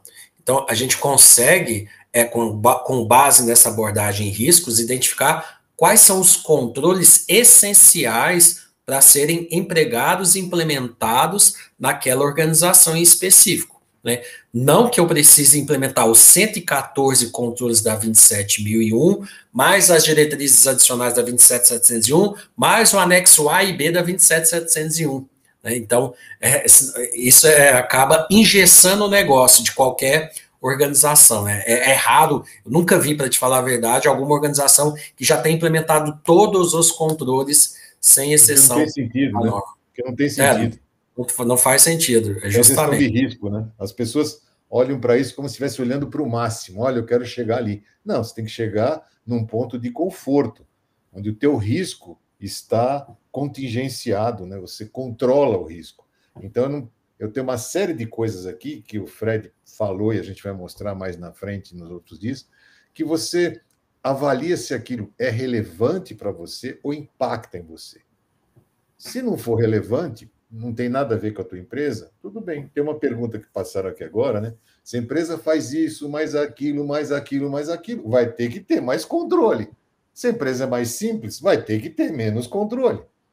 Né? Não tem nada contra uma empresa ser complexa, é ela que vai arcar com a consequência do fato. É um negócio, é um modelo empresarial muito intrincado, faz parte do pacote. É uma coisa mais simples, vai ser mais simples também. né? Nós implantamos uma 27701 num ambiente simples, era um cartório. Só que era simples porque eles tinham trabalhado para deixar simples. Você chega num ambiente desses, em que ninguém nunca mexeu em nada, está tudo na base do costume de como é feito, é muito complicado e o ambiente é o mesmo. Então, depende quanto você, inclusive, está estruturado em forma de processo, né? As pessoas sabem fazer as coisas por elas entenderem que aquilo é o correto e não porque elas têm um baita conhecimento e quando um não vem, aquele pedaço de trabalho fica exposto a uma falha ou a um risco. Então, essa mudança de raciocínio, e o Fred acompanha isso muito na pele, faz com que as pessoas cresçam, né? Elas não ficam mais na dependência do conhecimento, daquilo que se fazia de um jeito. Não, você faz de um jeito simples, mais limpo. Eu vou fazer outras coisas melhores na minha vida, né? E nesse aspecto, nunca o máximo é o objeto aqui. Ao contrário, aquele raciocínio, vamos fazer simples, vamos fazer o mínimo necessário. Então, se a empresa é complicada, vamos tentar até descomplicar, né, Fred? Desculpa te interromper aí. É isso aí, César, pertinente. Mas a gente tem que sempre tentar apoiar e ajudar. Esse exemplo do cartório, e foi um projeto até assim, eu digo ousado, porque eles definiram no escopo deles certificar todo o cartório. Então, não foi só um processo em específico, então foi toda a serventia. Então, foi. E eles já possuíam também uma certificação de ISO 9001, ou seja, já tinham processos bem definidos, o que facilitou ali nós empregarmos os requisitos de segurança e privacidade embutido dentro dos processos já existentes desse cartório, tá? Então, mas foi um trabalho aí a longo prazo, mas que a gente conseguiu sucesso aí.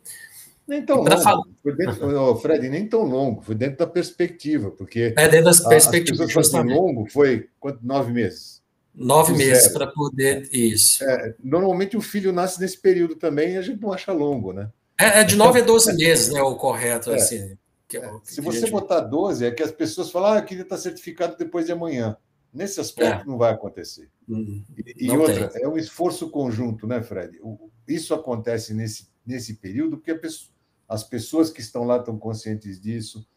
Vai acontecer alguma mobilização de mudança, aquele negócio de ter que sair do ambiente que eu estou e ir para alguma coisa que vai ser melhor para o conjunto, para o coletivo, né? E o resultado final vem em poucos meses, na realidade. E se você visa uma certificação, que foi o trabalho que o Fred está usando como exemplo, do ponto em que eles partiram ao ponto de estar certificado na parede foi 9 meses. E isso, para quem tinha assim uma... Como diz o Fred, foi ousado, porque tinha uma série de situações ali que foram ultrapassadas pela própria necessidade da empresa em querer fazer. Eles queriam fazer. Se não quisesse, podia estar lá até hoje armando desculpa, né? É isso aí. Até já aproveitando esse slide, tirando a dúvida de alguém no chat, que perguntou sobre se as ISO 27, se tiver todos os controles da 27001 já implementados, se já atende a LGPD. Eu digo que não, tá? Por isso que nós temos aí a ISO 27701, e eu vou mostrar o porquê nesse slide. Na 27001, nós temos os controles relacionados à segurança, proteção de dados, mas nós não temos controle, por exemplo, para atendimento de algumas exigências da legislação. Por exemplo, o artigo 37, que ela fala do registro de operações, de atividades. Então, é justamente aqui nesse primeiro objetivo de controle, chamado condições para coleta e tratamento.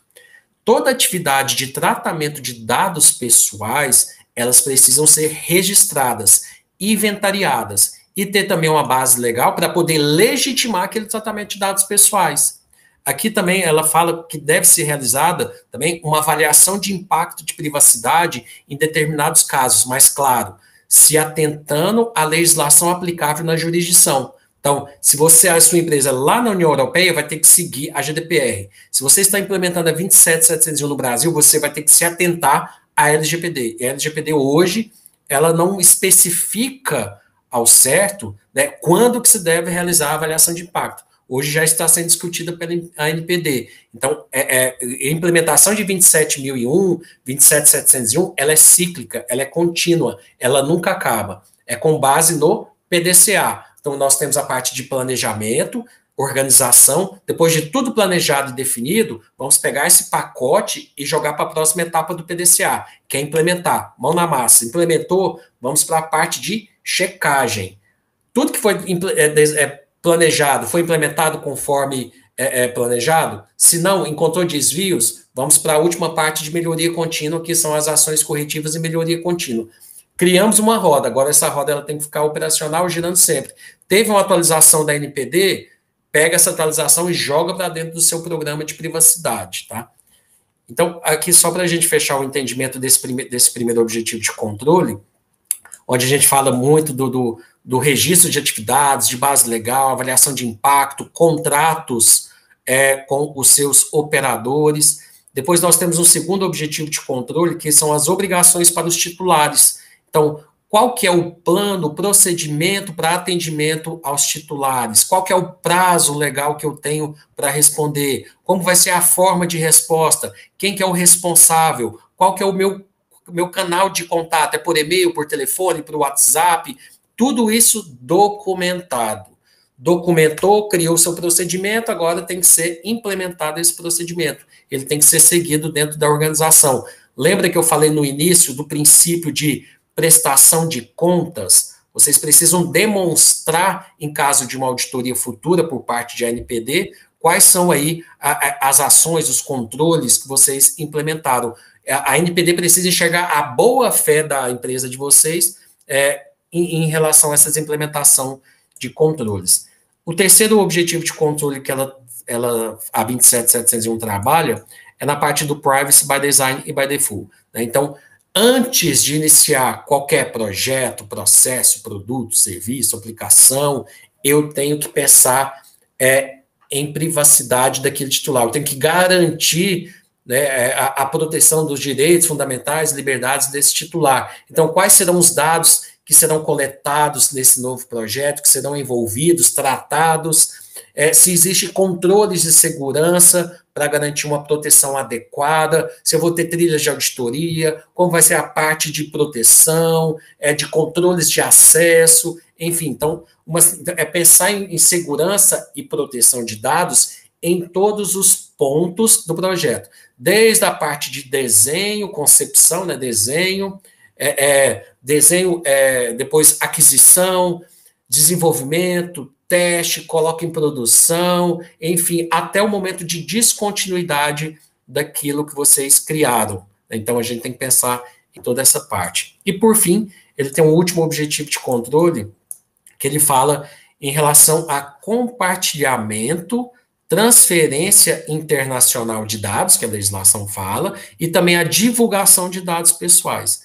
Tá? Então, se tem transferência internacional de dados, tem que tomar atenção a alguns cuidados, né, que a Carol pode abordar aí depois com mais qualidade do que eu, até porque minha praia não é a praia legal jurídica, e sim essa parte de cybersecurity, tá, de segurança e proteção de dados. Enfim, então a 27701, ela veio justamente para complementar a 27001. Agora eu tenho controles de segurança da informação com a 27001, e agora eu tenho um controle adicional relacionado à proteção de dados pessoais. Juntando essas duas massas aqui, eu consigo satisfazer de forma bem tranquila a todas as exigências da LGPD. Tá, joia? Eu acho que o próximo slide aqui já é com... ou não? Ah, tá, já tem a próxima slide, que é a carinha da ISO 27701, como eu já falei, né? Falei dos requisitos dela, que ela veio para ter diretrizes adicionais da 27001. E quando eu falo dos requisitos da 27001, que ela vai do 4 ao 10, nós tivemos uns requisitos adicionais para o requisito 4 e 6, mas aqui eu estou sendo muito técnico, eu não quero deixar... Eu quero ser mais amigável na apresentação, então não vou entrar tanto em detalhes aqui, porque a gente vai ter outras oportunidades para poder definir melhor essa parte da 27001 com a 27701. Mas a mensagem que eu quero repassar implementando essas práticas, independente de certificação ou não, para o seu programa de atendimento à LGPD, uma dica: implemente a ISO 27001 com a 27701. Faz uma avaliação de riscos, entenda quais são os controles necessários e adequados para a sua organização, para que você possa definir as responsabilidades, metodologias e depois a implementação desses controles, tanto técnicos como administrativos. Controles técnicos, firewall, antivírus, backup, teste de backup, N controles. Controles administrativos, plano de continuidade, políticas, procedimentos, né, parte mais documental, contratos, acordo de confidencialidade, enfim. Eu não vou me alongar muito, senão eu vou ficar aqui até a meia-noite, vocês e o César me matam, né? Eu gosto tanto desse tema de ISO, que se deixar eu fico 3 dias aí falando sem parar, tá? Mas, importante, tá? Dá para se implementar 27001, 27701 para atender a LGPD. Importante, ela é aplicável para uma floricultura, uma padaria, startup, pequena, média e grande empresa, instituição financeira, órgão público. E ela visa também sempre priorizar o cliente. E sendo assim, eu termino minha fala e vou deixar agora um tempo aí para o César poder fazer a sua apresentação.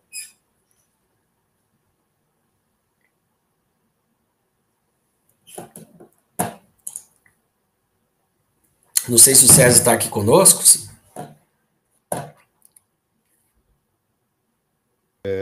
Está me ouvindo, Fred?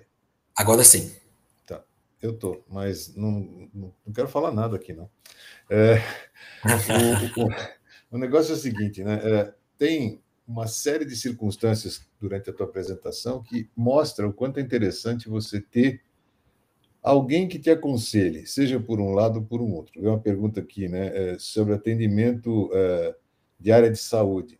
Você vai ter que falar não só com um advogado para ver o quanto isso sustenta determinadas coisas, quanto ao propósito de fazer isso, como disse a Carol.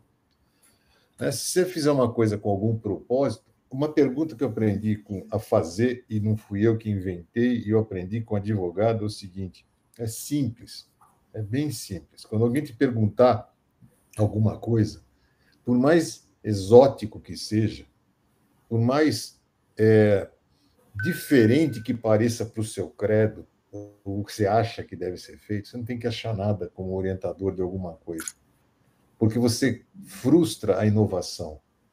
Você não pode usar que uma legislação ou que uma lei vem para atrapalhar a vida da empresa ou das pessoas.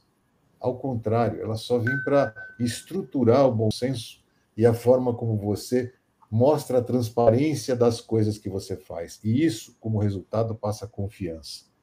E a pergunta que eu aprendi a fazer, que foi com o Dr. Ricardo, é a seguinte: é simples. Para que você quer isso? Só isso. Sem essa cara de empáfia minha, mas faz rindo. Você precisa disso para quê? Né? Se a pessoa responder e aquilo está à altura da necessidade da organização, monta uma sustentação para aquilo. Né? Se só é por vontade de diletantismo, não tem nada a ver, ou é um negócio que, em uso, né, de projeto, a gente chama de síndrome de Jaqui, já que está fazendo isso, parece obra, né? Já que está fazendo isso, vamos fazer aquilo, já que não sei o quê. E quando você compra tecnologia de qualquer coisa, ela é deslumbrante. Você vê coisas que para você nunca teve, eu quero. A pergunta é oportuno fazer isso naquela hora para a empresa? Faça, mas justifique. Só isso, é a mesma coisa. Eu vou dar meu nome, o meu CPF lá, que nem falou a Carol na farmácia, eu vou dar, mas vou ficar muito bravo se ficarem mandando propaganda para mim com o meu CPF. Agora, se me derem desconto, eu quero. Então, não vai tolher a coleta do CPF, porque o motivo pelo qual eu dou é, claro, eu quero desconto. Que parte alguém não entendeu aí? E se tiver que fazer alguma coisa diferente, pergunta para quê? A gente é muito cheio de hipótese, né? Quer esticar a coisa. Nossa, e se eu fizer isso? E se eu não fizer? Tudo bem. Pergunta, é bom para a empresa isso? A empresa vai ficar feliz? Vai ficar diferente? Ela vai conseguir ousar? Ela vai conseguir ganhar mercado? Ela vai sair na frente da concorrência? Faça, mas justifique. Justifique perante a lei. É muito bacana fazer tal coisa. Tá, então você vai lá e derruba um poste. Não pode. Você tem que pedir para tirar o poste. Por mais que você queira, tem regra. Tem regra de sociedade para isso. E a gente quer passar por cima, muitas vezes, por ansiedade ou desconhecimento. Então, assim que você conhece o porquê das coisas, você faz. E essa mania de a gente querer, ai, não pode, não pode, não pode, aprendi com o doutor Ricardo, pode, desde que você justifique aquilo para a organização em que você está. E muitas vezes, quando você usa ISO, o que nem o Fred falou, pô, não precisa usar isso, porque não tem sentido para aquela organização. Então, você olha aquela quantidade de controles, é como se falar assim, olha, tem 200 botões aqui, é para o seu conforto, você não aperta os 200 de uma vez. Eu vou escolher esse, mais aquele, mais aquele. E essa combinação dá a sustentação razoável de risco que a organização quer passar. Empresas que estão começando, elas querem ousar em alguma coisa. Depois que elas já estão mais estáveis, elas querem ousar menos. Mas se não ousar, elas fracassam, empresarialmente falando. Então, a ousadia faz parte do modelo de qualquer organização. O problema é o apetite ao risco, como diz o Fred, que essa empresa tem, e ela tem que subsidiar isso. Agora, eu quero usar uma tecnologia, sei lá o quê. Usa, só me diz para que você precisa para poder não ficar exposto a algum tipo de trauma que a empresa não quer ter. É o problema da responsabilidade, só isso. Mais nada, assim, em termos de você criar grande expectativa em relação a isso. E a gente colocou aqui nessa tela, que é um trabalho que foi o Fred que fez, quando perguntaram aqui, tem certificação? Tem, tá aí, ó. Essa é a cara de uma empresa certificada, ela recebe um selo desses. Aí do lado, não sei se dá para ver, tem se não der, eu vou fazer de conta que deu, tem uma 27701 e uma 27001. O que tirou primeiro? Foi as duas ao mesmo tempo. Foi uma paulada só. Custou mais barato, porque o auditor veio uma vez só, né? Posso fazer uma, depois a outra? Sim, tem uma ordem. Você faz primeiro a 701, como diz o Fred, não tem privacidade sem segurança. Então, uma cuida da segurança, a outra cuida da privacidade. Por que não faz as duas junto? Porque uma tem 30 anos, a outra tem 2. Então, elas se complementam. Não tem sentido pegar isso e enfiar na 27001. É assim mesmo. E você pega a 27701, ela é cheia de referências. Ela se refere, e você vê que você ganha em volume, né? Fazendo um trabalho desses. Agora, de novo, aquela estatística da Cisco, que vocês vão receber com a gravação, com os slides, mais esse negócio aí, junto com o agradecimento. Qual o valor que uma empresa, ou que um consumidor dá quando ele lida com uma empresa que parece séria?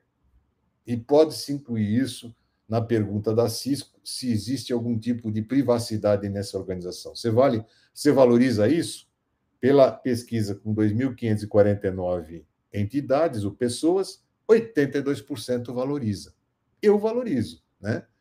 Eu valorizo. Quando você vai num lugar que parece ser sério, né, você se decepciona quando alguma coisa acontece de errado. E a gente gosta, né, desse tipo de amparo quando você está sendo tratado por alguém. Você está transferindo o risco.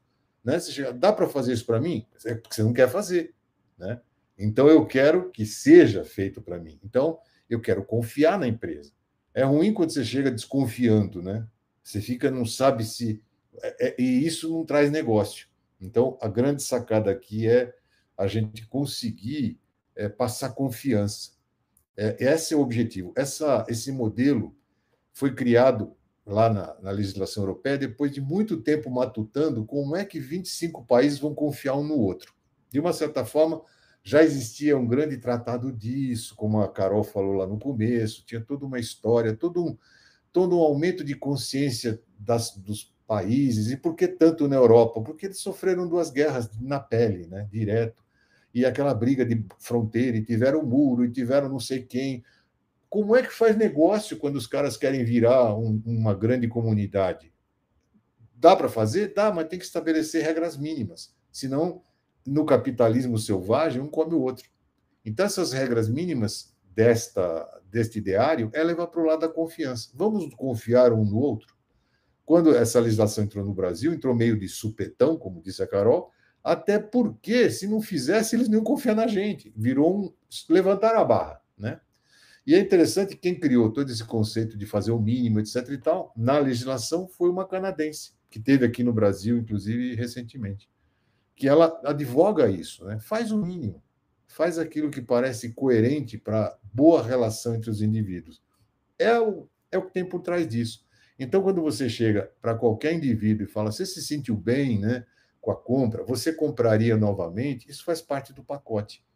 Então, você faria transações com essa empresa? Se você desconfia, né? E a gente, num mundo assim tão devassado como agora, se desconfia de tudo. Então, com quem você faria a transação? Com um lugar que você confia ou num que você tem que estabelecer vínculos ou que você tem uma decepção? É essa a grande resposta. E aí, por causa disso, o mote daquele slide que começou, que termina aqui, é o ato benéfico de fazer uma coisa em que a tua empresa se destaque, né? Para o lado do bem, e que isso retorne para a empresa. Que não fique parecendo, eu vou gastar isso a fundo perdido, né? Você não vai fazer a fundo perdido, você vai fazer para se destacar, inclusive. Esse negócio aqui, o Fred pode até voltar e falar, se ele quiser, cara, deu uma diferença nessa empresa, ela virou referência na área dela geográfica. Os caras parece que vão lá para ver como é que é. Engraçado, quando a gente está com outras empresas do mesmo ramo, você cita esses caras, os caras são, puxa, os caras são os caras mesmo, né? O Fred sentiu isso na pele, porque ele está sempre com esse tipo de vertical aí conversando, esse tipo de empresa, e virou referência. Viraram os caras, né? Olha, ali estão os caras. E engraçado, né? Mudou o quê? Mudaram de endereço? As pessoas lá dentro mudaram de roupa? Não, são as mesmas, só que estão trabalhando com uma postura de confiança. Elas confiam até o limite das coisas enquanto elas respeitam o interlocutor, né? Isso é verdade, César. E eles queria ter depoimento disso aí. Isso. Eles acabaram, querendo ou não, sendo referência no Brasil em relação a serviços de cartório de registro de imóveis.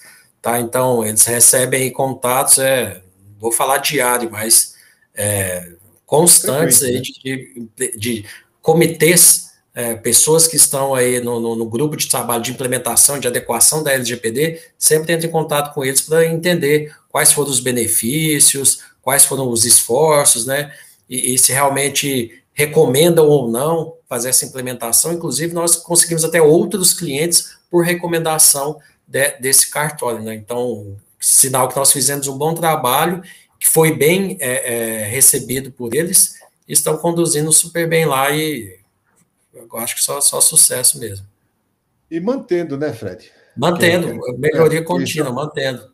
Porque se é um modelo sistêmico, você mantém o sistema, né? Você trabalha para o sistema. E, em vez de culpar o sistema, você tira proveito dele, né? Esse é o negócio. O que a gente vai... Obrigado, Fred. O que a gente vai fazer A gente volta aqui no fim, os três, para um bate-papo final, mas eu queria dar uma palhinha do que vai acontecer nas próximas semanas. A gente tenta responder isso aqui. Por onde é que a gente começa? Essa é a ideia desse seminário, e não é muito complicado, porque você cria uma rotina, um roteiro. A gente repetiu isso tantas vezes que é lógico que você adapta para as circunstâncias, para a necessidade de cada organização, do timing, da própria visão que a empresa tem em relação a ela, e por aí vai. Mas tem um jeito de começar? Tem, né? Você começa avaliando a situação atual. Tem gente que quer sair implantando. Dá para fazer isso? Dá, mas você incorre o risco de não criar uma força na organização. Você parece que fez só um negocinho, que nem falou a Carol, fizemos uma presença de privacidade, não sei o quê. E é isso. Melhorou a empresa por causa disso? Quer dizer, você enganou a quem fazendo isso? Você está criando uma cortina de fumaça onde todo mundo que se adequar vai ser melhor que você? Talvez não seja isso. A gente tem usado, fizemos muito uso de planilha a vida toda, né? E tivemos a chance de experimentar algumas ferramentas para acelerar sempre, para fazer o que a gente conhece de uma forma mais adequada para os esforços das pessoas, e como é que você pode, inclusive, engajar gente dentro de um projeto. Você está num projeto, né, você começa, parece que você é o cara que tem que fazer tudo. É o contrário. Mesmo quando vem um líder, um gestor, ele acha que vai sobrar para ele fazer. Não, você tem que distribuir as ações pela empresa. É um trabalho da empresa para a empresa. Então, você tem que fazer workshop no momento adequado, passar perguntas para essas pessoas e fazer com que elas administrem, inclusive, a resposta. Passamos a usar, mais ou menos um ano atrás, uma ferramenta que tem esses módulos aqui. Então, o primeiro que a gente usa, ou os dois primeiros, tem as duas pontinhas aqui. Como fazer uma avaliação. Nós vamos fazer isso a semana que vem, como parte da ideia, né? Você pega e vê quem são as pessoas que a empresa considera que são relevantes para poder ajudar, que conhecem, dominam a área, etc. e tal, e passa perguntas para elas. Isso se chama avaliação. Dá para automatizar isso? Dá, porque você faz disso já a entrada da gestão de risco. É uma pedalada e tanto fazer isso. Então, você fazer praticamente um racional que conhece-te a ti mesmo, bacana. Não dá nem tempo de muita reflexão, porque você tem que aproveitar a inércia, né? Então, à medida que as pessoas já vão resolvendo, você já vai vendo onde é que está o buraco, o que vamos fazer. Isso cria um alento. Então, as duas pontas a gente usa. Dá para comparar com outras empresas, etc. e tal, mas a gente começa por isso aí. Agora, você tem uma suíte aqui num canivetão, né? Você tem um monte de coisa no canivete. Então, tem mais lá. Como é que faz consentimento? Essa aqui também a gente faz logo de cara, que essa parte de conformidade de cookies parece que é fácil, mas não é. Porque você tem que manter um histórico. E você normalmente não é o cara versado no tal do site. E você também não quer ser, né? Tem um cara lá que mexe no site para você, uma área, sempre é problema, porque é código e não sei o quê. Como fazer isso bem feito, invadindo pouco? Essa é a grande pegada. E a gente tem feito isso com uma certa... Dá prazer em fazer isso. Essa parte de conformidade de cookies, porque, puta, é o que é o ó, isso aí. Que você consegue um ganho muito adequado, mapeia o site da organização, mapeamos um outro dia que tinha 680 cookies. Cara, era tudo a mesma coisa, mas está tudo lá perdido, né? Porque você não sabe como é que aquilo foi administrado e também não vai lá contar um por um. Então, você tem que usar um sniffer desse aí, né? A parte de consentimento, como é que você faz? Faz logo de cara? Se esse é um desespero de causa, faz. Você bota um landing page lá, nome e endereço que você quer, só que alguém vai receber aquilo e vai ter que processar. Então, o ideal, né, é você ter até consciência que no começo isso serve para dar um alento, mas você vai ter que fazer isso uma rotina, e essa rotina dá um certo esforço, né? Então, isso a gente vai ver todos esses pontos aqui, todas essas áreas, de alguma forma a gente vai estruturar e não é jogado ao léu, não. A gente tem que jogar isso. Tem mais um aqui ainda, tem mais assunto. Como é que se lida com o fornecedor, como é que se lida em sensibilizar a organização, tudo isso é meio misturado e junto, né? Como é que você faz isso? A gente estrutura isso em função da lei. Então, se eu vou falar de mapeamento de dados, eu vou atender uma série de artigos da lei. Se eu vou falar de automatização, por pior que seja, eu vou atender a quanto artigo da lei que eu vou ficar dentro. Pode fazer com a 27.701? Claro que sim, cara. Mas você vai ter que colocar isso para andar. Não adianta ter documento. Documento não anda. Documento não tem vida. Quem tem vida são as pessoas. E se você vai usar a ferramenta, a regra que a gente usa é isso aí. Ferramenta, para mim, é a cerejinha do bolo. Não adianta ter um bolo bacana e dentro é insonso. O que faz mover isso? É esse conjunto, é as pessoas. Elas trabalharem de forma estruturada, que possa ter espaço de criação, o que quer que seja, mas aquilo que é coerente para a organização, que seja feito da forma menos desgastante possível. Dessa parte de consentimento, a parte de cookies, a parte do direito de titular, é tudo coisa rotineira, só que é muito esparramado pela empresa. Então, esse tipo de coisa, você vai ter que investir em fazer, de preferência, um esforço só, né? Senão você vai ficar todo dia matando o leão, ninguém aguenta isso. Vai fazer mal feito, você fica exposto a gente que tira proveito dessa situação. A gente vai abordar meio que por tópico.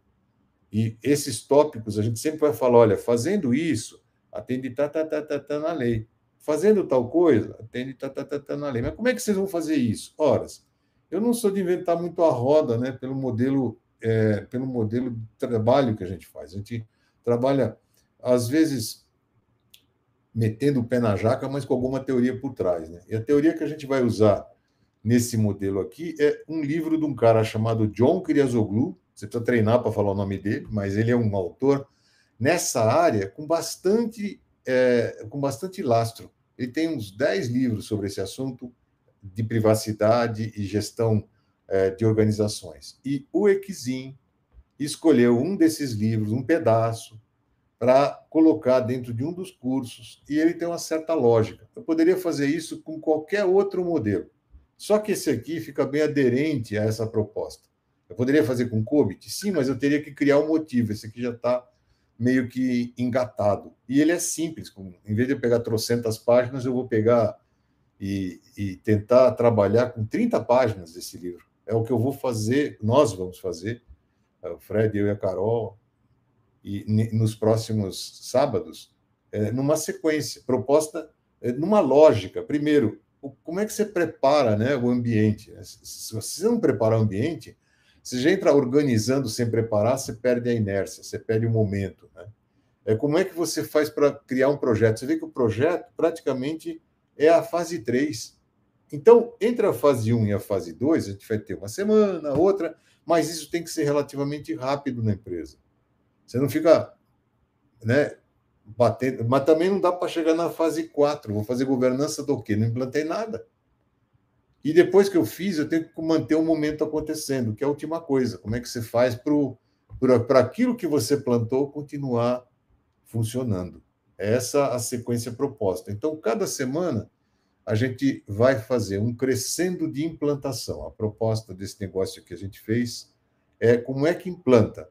Então, tinha que fazer de algum jeito, né? Pegamos uma coisa coerente com a proposta de trabalho da gente. E que a gente tem usado, né? Não é só teoria. A gente vai mostrar algum embasamento e, ó, a gente faz desse jeito, a gente faz desse jeito. E outra coisa, né? Às vezes pode ser que tenha que adaptar, muitas vezes tem que adaptar tudo, né? Mas essa sequência e os princípios que mantêm isso funcionando são sempre os mesmos. A gente prepara o ambiente, organiza o lugar rapidamente e depois desenvolve um projeto e, uma vez estabelecido, tem que fazer a coisa prosseguir. O que não pode é voltar para trás. Você implantou alguma coisa cheia de buraco, ou cheia de, não, sabe, putz, se eu fizer isso, isso aí você está fazendo uma má gestão do risco. Essa é a história. Então, para a semana que vem, essa aqui é a pegada. A gente vai falar da fase 1, que é como é que prepara a empresa, né? Como é que você passa a conversa na empresa, como é que você levanta, quanto custa para a empresa, quem vai estar envolvido. Não fiz nada ainda, né? Mas esse negócio do mapeamento aí ajuda para chuchu, você conseguir ser assertivo. Então, é assim que a gente vai falar como é que implanta, o tempo todo, levando em consideração as observações de cada um, o que vai acontecer, o que não vai, né? Mas a gente vai trazer uma visão para isso. Muito bem. Como isso aqui é como se fosse um curso, então, quando chegar lá no último dia, né, a gente vai usar uma regra de presença. Quem teve, pelo menos em 4 dos eventos aí, vai receber um convite para fazer uma provinha. E se passar na provinha, tem o certificado de ter feito um curso. Não é justo? O INSS eu mando o certificado de participação, daí alguém colocou isso aqui e ficou vendo outra coisa. Aí não aprendeu nada, o certificado não tem valor nenhum para essa pessoa ou para ninguém. Então, a gente fez uma rotina aqui, tudo é de graça, ninguém vai pagar nada por isso, não tem nada a ver com nenhum outro curso, isso aqui é vínculo de algum outro, não. Esse aqui é um desdobramento do PDPP, que é um dos nossos cursos, que é o capítulo 2. E é aplicado, né? Porque lá você não tem que aplicar porque tem pouco tempo, porque a gente vai ficar em tempo suficiente para aplicar, né? E aí, no final, então, a gente vai resgatar isso, explicar, escrever, vai ser replicado isso quantas vezes for necessário, a gente vai oferecer para quem esteve aqui presente com a gente nessa jornada um link para entrar no nosso ambiente virtual, fazer uma provinha de tudo que a gente falou, não tem nenhuma enganação lá, e se passar na provinha com a nota mínima de fundamentos, né, o corte de 65%, recebe o certificado e passa a dar valor para ele também. beleza? Tudo na faixa, sem problema nenhum. Mas o certificado será dado pelo conjunto da obra, beleza? Tem um monte de pergunta aqui que eu não li, deixa eu ver se tem mais alguma coisa. Blá, blá, blá, blá, blá, parará, parará, obrigado, beleza. E, sim, a gente vai usar o OneTrust, que é o que a gente faz, né? Como é que vai mostrar a prática no papelão, não vai dar certo, né? Então, a gente vai mostrar onde fez, às vezes tem algumas coisas que você martela a beça para aprender, já vamos direto como é que foi, né? Já vai direto como foi, né? E no final a gente faz isso. As aulas vão ficar gravadas, vão estar lá no primeiro momento no link e vão lá para o ambiente virtual da IT Partners, e acho que o Marcão também vai replicar lá na WITEC. Beleza? Então é isso. Eu vou pedir agora a volta do pessoal aqui. Meu Deus do céu. Vou pedir a volta do pessoal aqui para a gente deixar à disposição, se vocês quiserem falar mais alguma coisa. Eu queria que cada um fizesse uma consideração. Queria deixar aberto aqui para a gente falar em 3. Vamos lá. Bom, eu sou apaixonada pela fase 1, né? Ali onde a gente vai preparar. Perceberam que eu gosto de falar, né? Então, é a minha fase mais gostosa no processo todo, né? Então, treinamento, workshop, a gente realiza, faz ali o data mapping, começa a falar, né? Direcionar para as próximas fases, mas o que eu acho bacana desse curso, Sé, é que a gente faz, né? Mas para a gente escalar, para a gente poder fazer a gestão da conformidade, a gente precisa de uma ferramenta que possa organizar e simplificar essa nossa jornada. Então, eu vejo ali na OneTrust uma grande aliada, né? Na gestão, né? Não se faz sozinho, a gente não consegue escalar. Funciona um processo de aceleração, viu, Carol? Porque o problema é assim, a gente sempre fez isso no braço, e no braço, muitas vezes você parece que está com... A resposta é sua. E o Fred tem muito disso, que ele está muito em campo, né? Fred, você sai do lugar, o pessoal, o Fred foi embora. Eba, não precisa fazer nada. Não é assim? Esse é o problema. Infelizmente. Eu gosto muito dessa forma de gestão, né? A gente conseguir escalar esse desafio, resolver os desafios, fazendo que as organizações possam simplificar e gerir os programas. A gente implementa, mas, você precisa continuar, é foto, é filme, né? Então, contem conosco, uma delícia estar aqui com vocês. Obrigada por todos os presentes. A gente se vê na próxima semana. Excelente.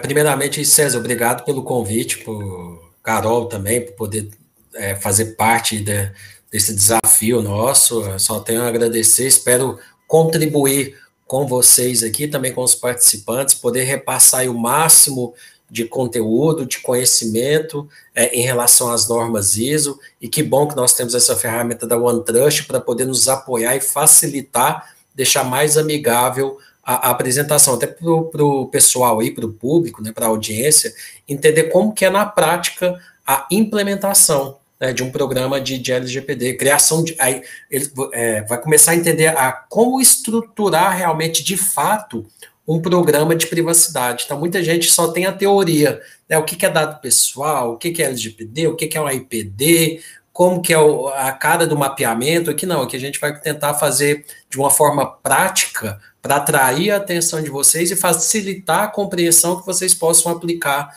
no dia a dia de vocês. Então, contem comigo aí para poder contribuir com o conhecimento de vocês também. Então, eu tenho a agradecer a companhia da Carol, do Fred, e a gente se vê na semana que vem. Como eu disse, material disponível, gravação disponível, e vai a pesquisa da Cisco, que eu achei do caramba, para vocês também. Vale a pena criar sempre uma bibliotecazinha desses assuntos, porque você não pode chegar e contar a história sem ter um pouco de estofo, né? Então, esse estofo vai estar sempre... Vou sempre procurar passar alguma coisa para vocês junto, assim, para a gente criar uma comunidade legal. Mandei um link da comunidade do LinkedIn, que a gente tem um baita de um tempão, e lá só não deixa o pessoal ficar vendendo coisa e ficar falando de si próprio, né? Vai ser sempre legal assim mesmo. Então, a gente vai fazer disso um trabalho que traz para nós o prazer de trabalhar numa comunidade, trabalhar pelo país. trabalhar por todo mundo. Essa é a gratitude, né, de você estar no mercado. E eu agradeço demais a participação de todos aqui e procurei ir respondendo. Vocês viram que a gente fez um bate-papo meio moderado, senão ficou uma confusão de gente falando coisa, mas foi ótimas perguntas também, adorei o que vocês passaram e fomos respondendo. A gente vai aprendendo. No próximo seminário, o jogral vem melhor, né? A gente vem mais treinado. Mas tá muito bom. Obrigado, gente. Obrigada, pessoal. Bom e até a semana que vem. Excelente final de semana, pessoal. Tchau, tchau. Obrigada, Fred. Tchau, pessoal. Obrigado, canal. Tchau, tchau.